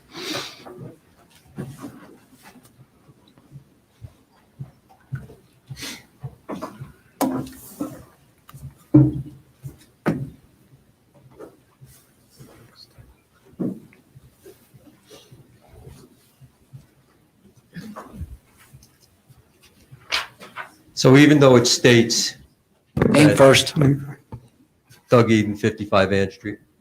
So even though it states that they can't oppose the project, even though they sit on the planning board, just for clarification, they could, because the planning board is the only entity that could vote to turn this project down in Hillsborough, according to the document that Mr. Verico had.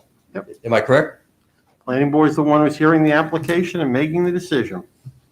So there's no conflict.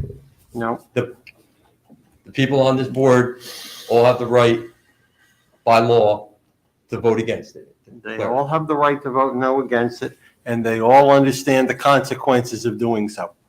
Yeah, thank you. Thanks for clearing it up. Just a document, when you read it, it shows different. So I just want to read something from Mr. Tom O'Donnell. He's a member of our community. And Tom unfortunately can't be here tonight. He's a big advocate for us. And he's with his daughter in St. Louis visiting a college. So he asked me to read this, and I'm going to. I'll read it to you. He sent it to you, to the planning board, so you guys may have it already. I don't know. It reads, the planning board challenged our community to follow up and do our homework. We met that challenge and have identified many facts concerning some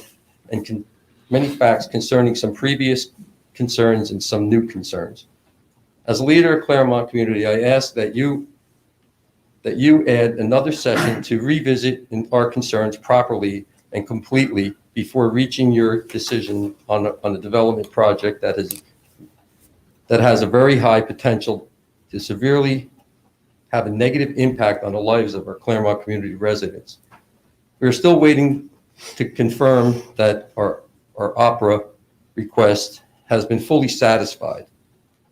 But that request was made on February 4th by Mr. Veracco on behalf of Claremont community. Results in the receipt of 10 large PDFs with multiple documents on February 28th. We just received them. And then three PDFs at 4:30 this afternoon. We have a lot of information, and it's significant information. And a lot of it has to do with what I brought forward tonight with our wells. It's very concerning.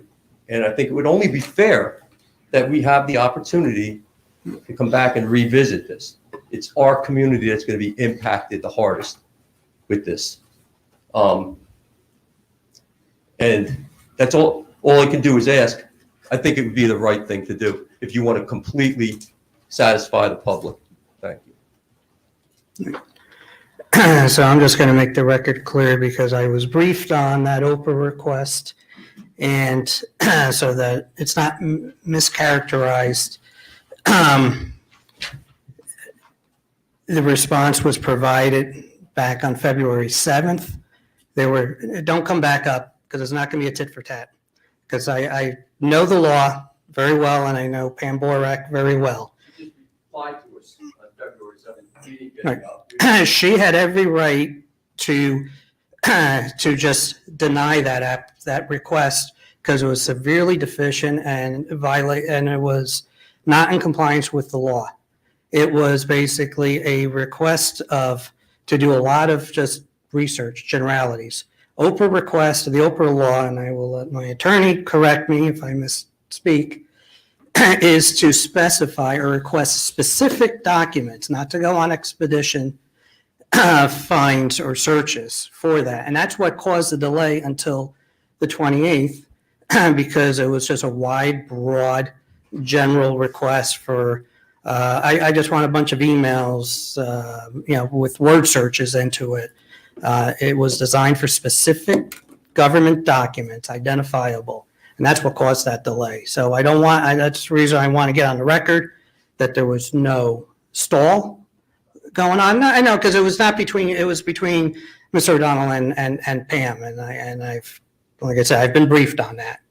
And it's unfortunate that occurred. But to Ms. Borak's credit, she did push forward with providing, information when, legally, and there's precedent, in court rulings that she could have just denied it, and really, caused a further delay. So I just wanted to get that cleared on the record. So, but she did give us some very good information right. that we really need to follow up with. And I understand. Okay. No worries. Okay, so Motion to close public. we have 7 minutes because that clock's a little fast. So, All right, I've got a motion to close the public. Is there a second? Second. Okay, all in favor? Aye. Okay. Any comments from the dais? Mr. Maskey, as part of the construction process, would there be any requirements for monitoring of groundwater or runoff or environmental as during construction? Is that something Can't that's, give you a specific answer to that. I think it was mentioned earlier that there was obviously regular inspections by the building department, by the engineering department, by the health department if need be. Whatever the standard inspection practices would be would apply here as well. so, but a monitoring well is not standard? We'd have to check with the health department on that, in what cases that might be the case, it might be required. I don't know. I guess the ultimate question is, do we want that as part of the plans? The Sure, we question could- would be, would the applicant be willing No, to? for this application, we prepared and submitted both phase 1 and phase 2, which are the first and second stage of environmental studies. None of them revealed the need for any monitoring wells. We did provide the requested monitoring data, and we also understand that the golf course owner, also in response to the letter from Mr. Bernstein, did provide the requested information. So to the extent that it's an enforcement issue that's obviously been undertaken, then the golf course owner would need to continue to put in those monitoring wells where they need to be. That to me strikes me as an enforcement issue that generated from an environmental concern coming out of whatever testing they did. We did our phase 1 and our phase 2 under licensed professionals, and neither study warranted any further investigation related to pesticides, herbicides, or any other potential contaminants on the site to be disturbed by this application. So, Eric, maybe I'd phrase it a little differently. Can we, given the fact that, there was the follow-up from our health folks about the wells, can we require that as part of any decision that we get that validation, not to indicate that you're not being truthful, but we haven't seen that. I just want to confirm that they did follow up and complete the well testing that was supposed to have been done from the prior approval. Royce Brooks. And correct. and therein lies the issue.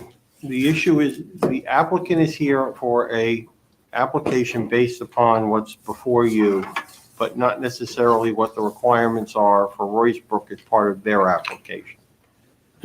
Can I clarify maybe what I was requesting?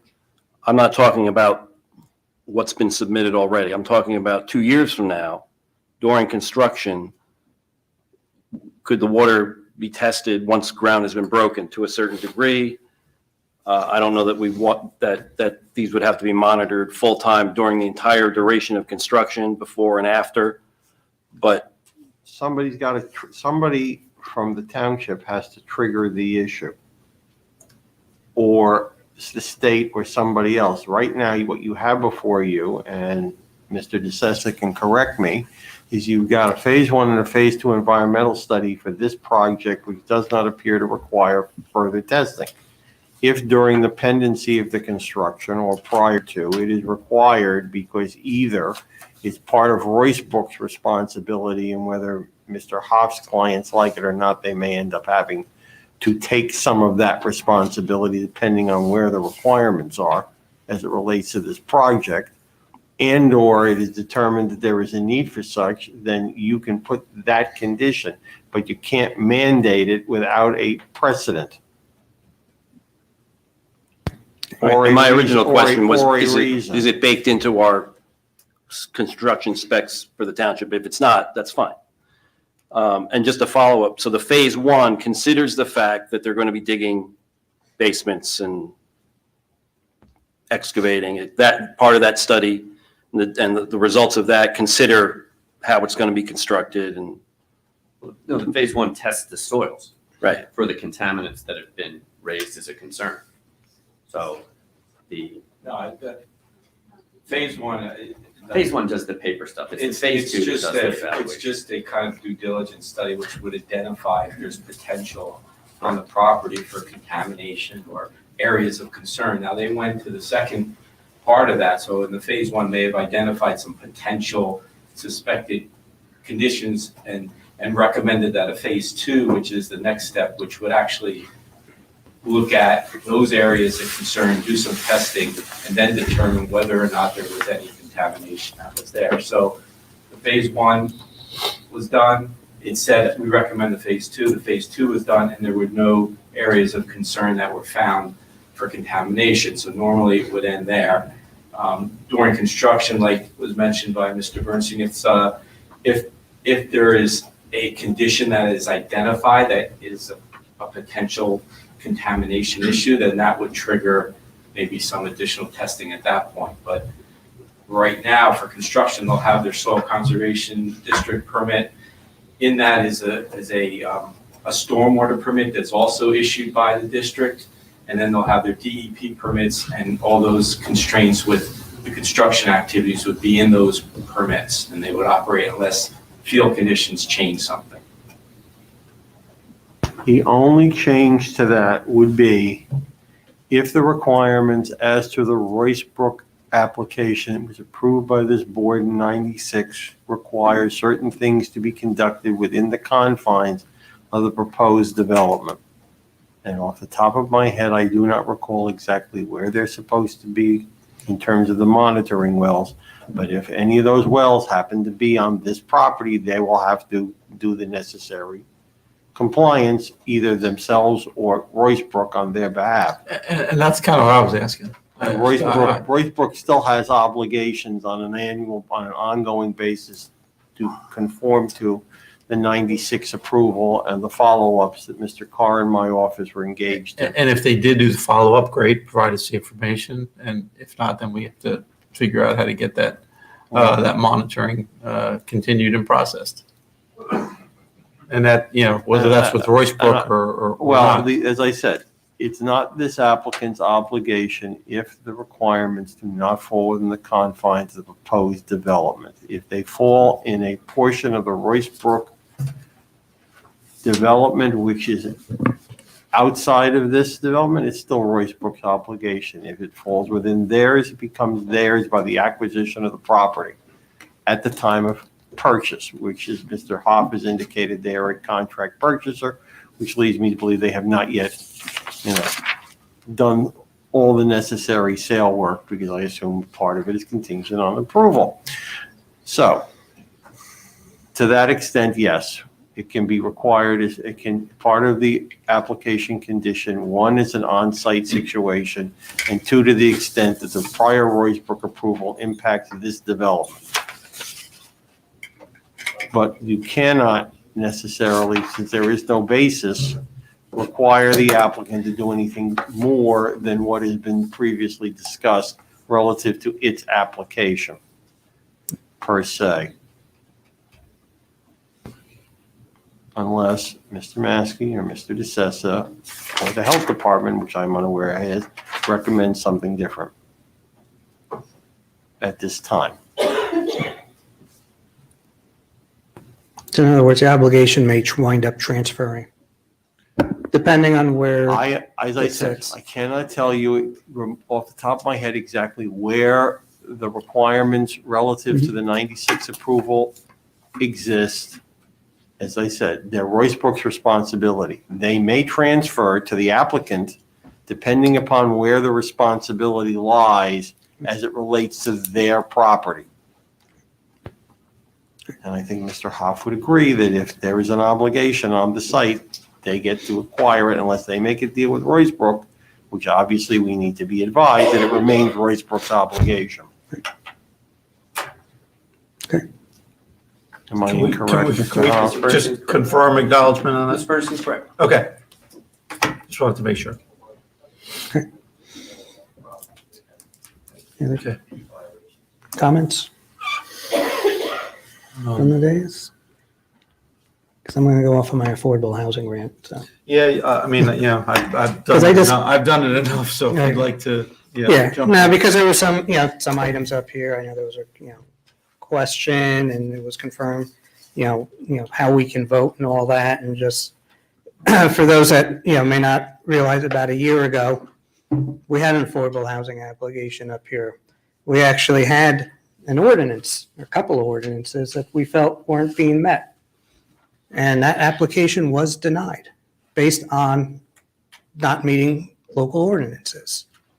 Not saying that we have something similar here, but what happened there, and this was what Mr. Bernstein was alluded to, the applicant sued. And almost as soon as that ink was dry, that judge basically sent it back to us, telling us to make that problem go away. Actually, didn't tell us here, told Township Committee. And us. Well, Yeah. but they had to Yeah, get rid of the no, ordinance. It was a two-part process. It was a two-part process. So they got to come back, and basically, the judge said, in no uncertain terms, we will lift your immunity. You will lose your protection if you do this again, meaning this town would have been opened up to all kinds of builder lawsuit remedies. We would have lost complete control of the planning process. So it is not as simple, unfortunately. The state Supreme Court, has basically taken control of this affordable housing. I know there were some things said about traffic and all, and take holistic reviews. Guess what? The affordable housing, Fair Share Housing, who is the nonprofit group that basically gets the affordable housing into all these towns. And again, our state Supreme Court said, we don't care. Don't care about your infrastructure. I know our professionals have gone in there, made the argument, we're, one road in, one road out town. They don't care. Environmental concern, don't care. We got the zoning here, as I was pointed out, it got changed. Because we had interveners. We had to meet an affordable housing obligation. What we have to judge here by, is again, what state statute allows us to. Municipal land use laws. Who provides that power to us is the state legislature. And that is where I know when I was in the committee, I know the mayor and Committeeman Delcourt continues that fight. We need to get our state legislators to change that. The state Supreme Court has said to the legislators to change the law or fix it and put in. And there has been proposals put in, unfortunately not by the majority party. I can give a great example right now. One of our own representatives, now State Senator Zwicker. You know what he put in this week? He put in a bill he sponsored. Very important stuff. You realize New Jersey doesn't have a state sport. And he put a bill in this week to name Ultimate Frisbee as New Jersey State's sport. I mean, that's the nonsense that's going down there, and that's the frustration we all are, feeling at this point. So that's kind of my rant going on. It is really in the powers of our representatives. I mean, we have actually someone in the assembly that's got his office probably a couple of miles from here. I mean, they have the ability to fix this problem, to address the concerns you have. And one gentleman, has brought up a couple of times about, I forget the Executive order. The what? Executive order. Well, the executive order, but also, the data from 99.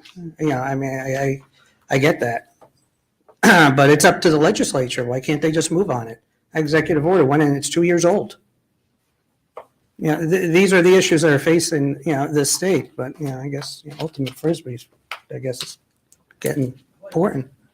Yeah, well, so it's difficult. Affordable, they have the state Supreme Court behind them. We have to judge this application based on the tools that we've been provided at this point. So that's all I've got, unless anyone else wants to put something in. Eric, if I misspoke, correct the record. Real quick, talking about change the seats. We reached out to Governor Murphy and Congressman Malinowski. Gotta come to the microphone. Yeah, come to that. Or close it public. No. Eric, wait them on. Huh? Eric, wait them on. Only because we're going to say you might as well hear it. All right. Our community Name. reached out. Just read and say your name again. Oh, Doug Eden, 55 Ann Street. We reached out to Governor Murphy, Congressman Malinowski about this issue. We had our president visit Manville, showed up, took some pictures. It was supposedly a big issue, Manville, the floods, the whole bit. When we reached out to him, we got no response. No, There you go. So, just to add to what you were Yeah. saying. Thank you. It's Mr. Chairman, if I, because it's been stated multiple times, so let's state it one more. We're not open, we can't open back up to public, No, sorry. This is the issue of the 99 data. The board is required, the applicant is required to meet the conditions that are in effect at the time the application is brought before you. That, by the way, is state law. It used to be, it was actually changed to make it tighter than it used to be, because it used to be time of decision. Now it's time of application rule. Mr. Hoff has stated it for the record. Mr. Hoff's engineer has stated it for the record. We have stated it for the record. If the rules change before Mr. Hoff's clients get their application in this, get approved by DEP, they will be bound by whatever DEP regulations are in effect at the time. Whether the current data is out of date or not, as has been indicated by members of the public, is immaterial to what the state will ultimately do. And whether Governor Murphy has issued an executive order, and Governor Murphy does like executive orders, don't think there's any dispute about that. Ultimately, he's the one responsible for the regulations getting through DEP, because DEP reports to him, and it's ultimately up to those issues. But for the purposes of this record and this time, you are bound by the rules that exist as of this moment. So real quick, just so we don't have any issues with, do we need to extend? I don't want anyone to say we took action after our. Extend. I would recommend we extend for another 15 minutes. Motion. Second. All in favor? Aye. Okay. Some of you have been here for multiple of these meetings. I know some of you, this is your first time coming out for this application. If you have the sense that somehow we don't appreciate the concerns you have, then that's on us, because I can assure you we do, and we deal with it every application that comes in particular those that are affordable housing related. But the reality is, as the chairman noted, when we found one that we just didn't think made sense after hearing from the public, we were very quickly smacked down and told, it's part of your plan, get it done, or you're going to lose your immunity. And that sounds draconian, and I can tell you it is. That means we essentially lose control of any parameter. So if you think this is not in something that's desirable next to you, it'd be tenfold worse. Anything else that would be implemented anywhere, because we would have no control. Anything that could come up, and all they'd have to do is say the two magic words, affordable housing, and they'll get whatever they want. Any developer will come in and get whatever they want. So it is the ultimate get out of jail free card in the state, is if you have an affordable housing project. And we will try to do what we can to make sure that things like your well water is well preserved, and make sure that things like the flooding implications that we deal with, not just in your neighborhood. I've been on this board for 15 years on this committee. I could tell you we deal with it throughout the town, because it's a We are essentially an island when we get these water situations. But I do believe that the applicant has done a pretty good job of trying to take the water situation from a stormwater perspective and mitigate it much better than they really needed to. You may not believe that, but they could have done a lesser stormwater plan and still met the DEP requirements. And I think they're trying to improve it to the best that they can. So these are not easy decisions that we have to make. So I appreciate all your feedback. We do. We appreciate the public coming out and talking to us about this stuff because it's important for us to hear from you. But I can tell you we do understand. And unfortunately, there's some things that from a legal perspective override certain things that maybe might take more precedence in certain times. But thank you for coming out.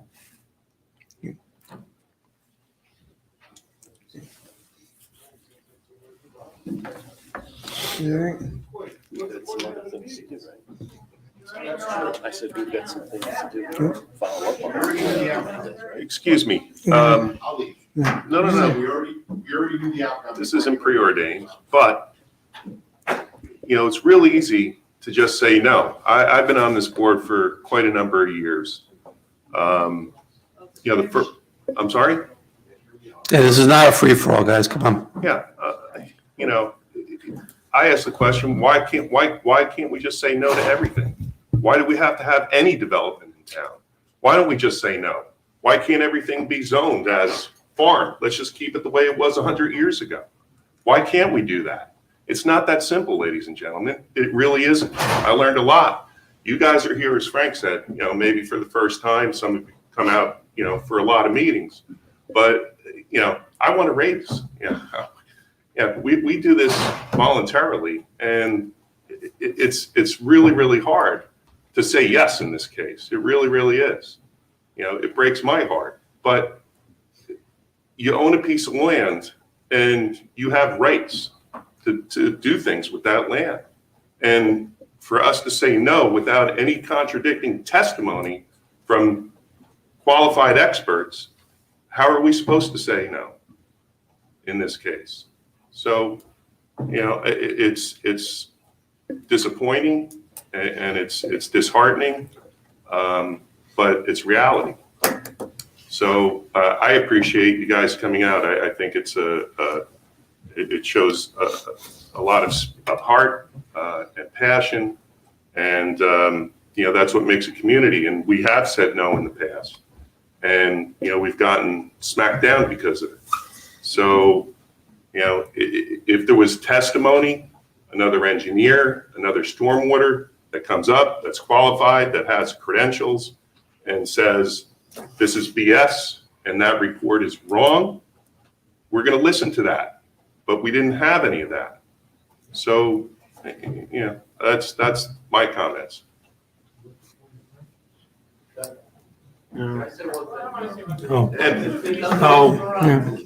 Public is closed. When our wells aren't working anymore, what's the insurance from us when we get flooded?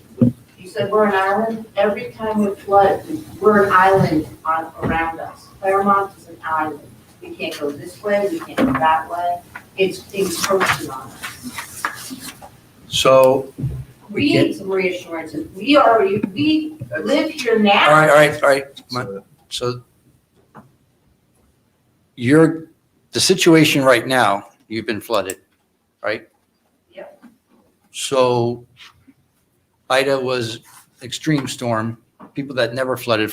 So, but the stormwater management system in your development in the 60s, when that was built, they didn't do stormwater management. They just rushed everything to the creeks, right? So our job that we do here as a planning board is when an application comes before us, we rely on the engineers and in the DEP, your elected officials that the DNR canal to look at an application and they deem that it is appropriate under the normal and laws of the time, as the counselor said, we as a board have to rely on that testimony and that engineering to say it's better or no worse than the existing condition that is now.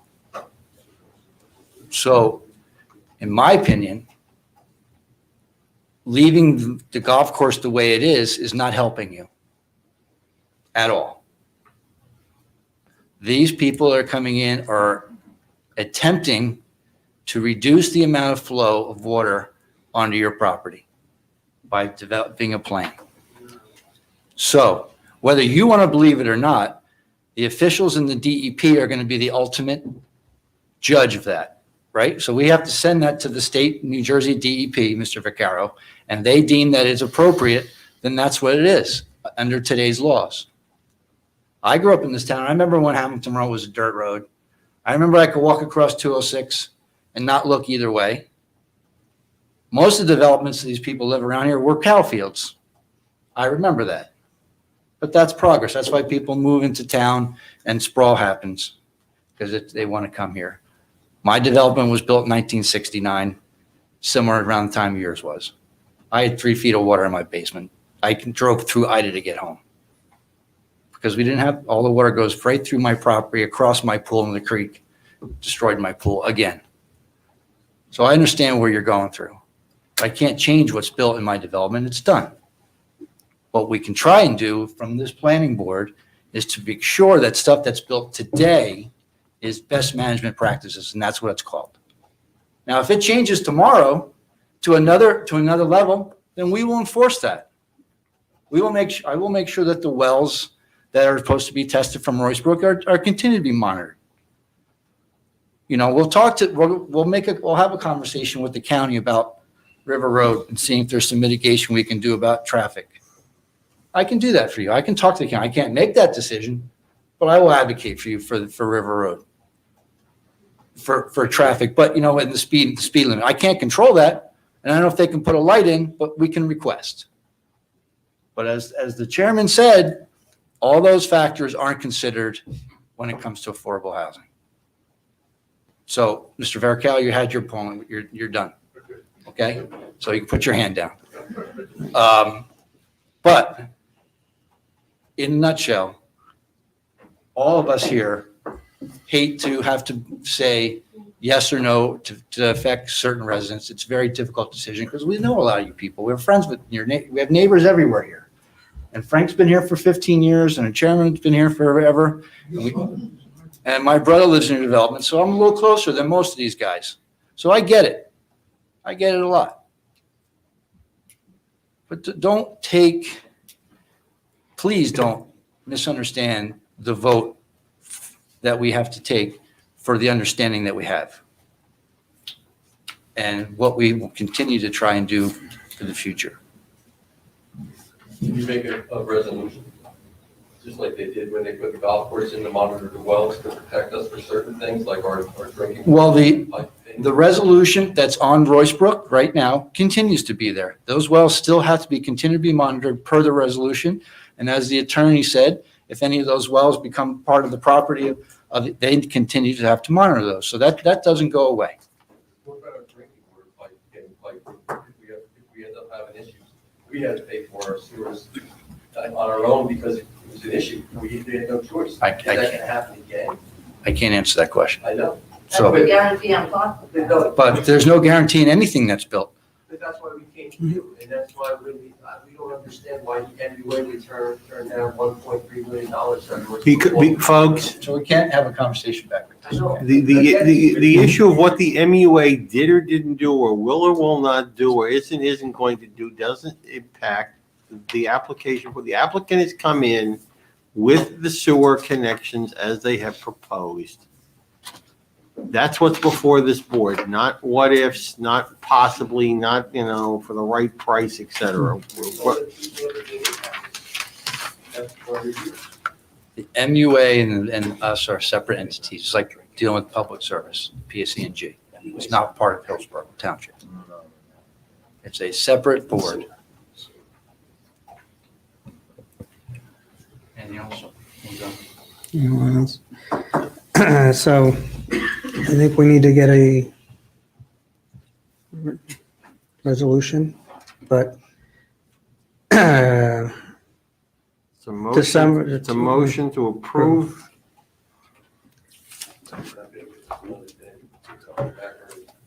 It's a motion to approve the minor subdivision application to subdivide to confirm that the subdivision of two existing lots, because the board has already approved that prior. I have, mine's going, but hasn't totally gone. I got it. When was that approved? Excuse me. We're not in public comment anymore. I'm sorry. There's a problem. Ms. Janasek, we are not in public comment. Application involves subdividing. two And it was completed already. It was already approved. When was that done? You were here. First night of the application. Preliminary and final measures, site plan approval to subdivide the proposed lot into 181 lots, of which 174 will be single-family lots, 6 open space lots, 1 roadway lot, minor subdivision approval to provide common entrance servicing the golf course and residential. Mrs. Janasek, On what date was that done? oh yeah, we'll move on. Servicing the golf course and residential tract to construct modifications to the existing clubhouse parking lot to relocate 6 parking spaces and waivers on the property known as the Royce Brook Plan Residential Development, along with all of the comments of the board engineer, the board planner / township planning director, the fire marshal, all other state and township and county approvals that are in effect at this time, with the application subject to the ultimate approval of all applicable state, county, and local agencies, as well as any and all conditions that have been placed on the record and/or agreed to by the applicant during the pendency of the application. okay. And Anything Mr. else you want to add? No, just the one fire marshal letter you referenced includes a reference to secondary access, which is not the same. And I was looking to add one more condition because I know with the stormwater management plan, it was designed for 35%, and I would like to put a condition that the homeowners association would be responsible to, since they have to approve any improvements on any of those lots, to maintain a record that to ensure that it does not exceed 35%. And at any point, if it does get to that point, that the stormwater management plan or system has to be reevaluated to allow to go beyond 35%. Mr. Chairman, the impervious coverage limitation on the property, I think is 45%? Yeah, but you designed it for 35, so I think in fairness, I think that's, I'm not saying it's a deed limitation, I'm saying that the homeowners association is going to be responsible to monitor that, and that once we go past that. Okay, thank you. So with everything Eric said and what I added, do I have a motion? So moved. Second. Okay, I have a motion and a second. Roll call, please. Mr. Wagner? Yes. Mr. Beeson? Yes. Mr. Senator Armita? Yes. Mr. Chicarelli? Yes. Ms. Smith? Yes. Committeeman Delcor? Yes. Mayor LaPani? Yes. Vice Chair Julian? Yes. Chair Savashi? Yes. Okay. With that, okay, I got 3 minutes. I think next up, we do have a meeting next week on the 10th. We do have an agenda or an application. We have a continuation of another ongoing application. Okay. David, anything else before? That's it. All right. Do I have a motion for adjournment? So moved, Chairman. Second. All in favor? Aye. Aye, we're adjourned.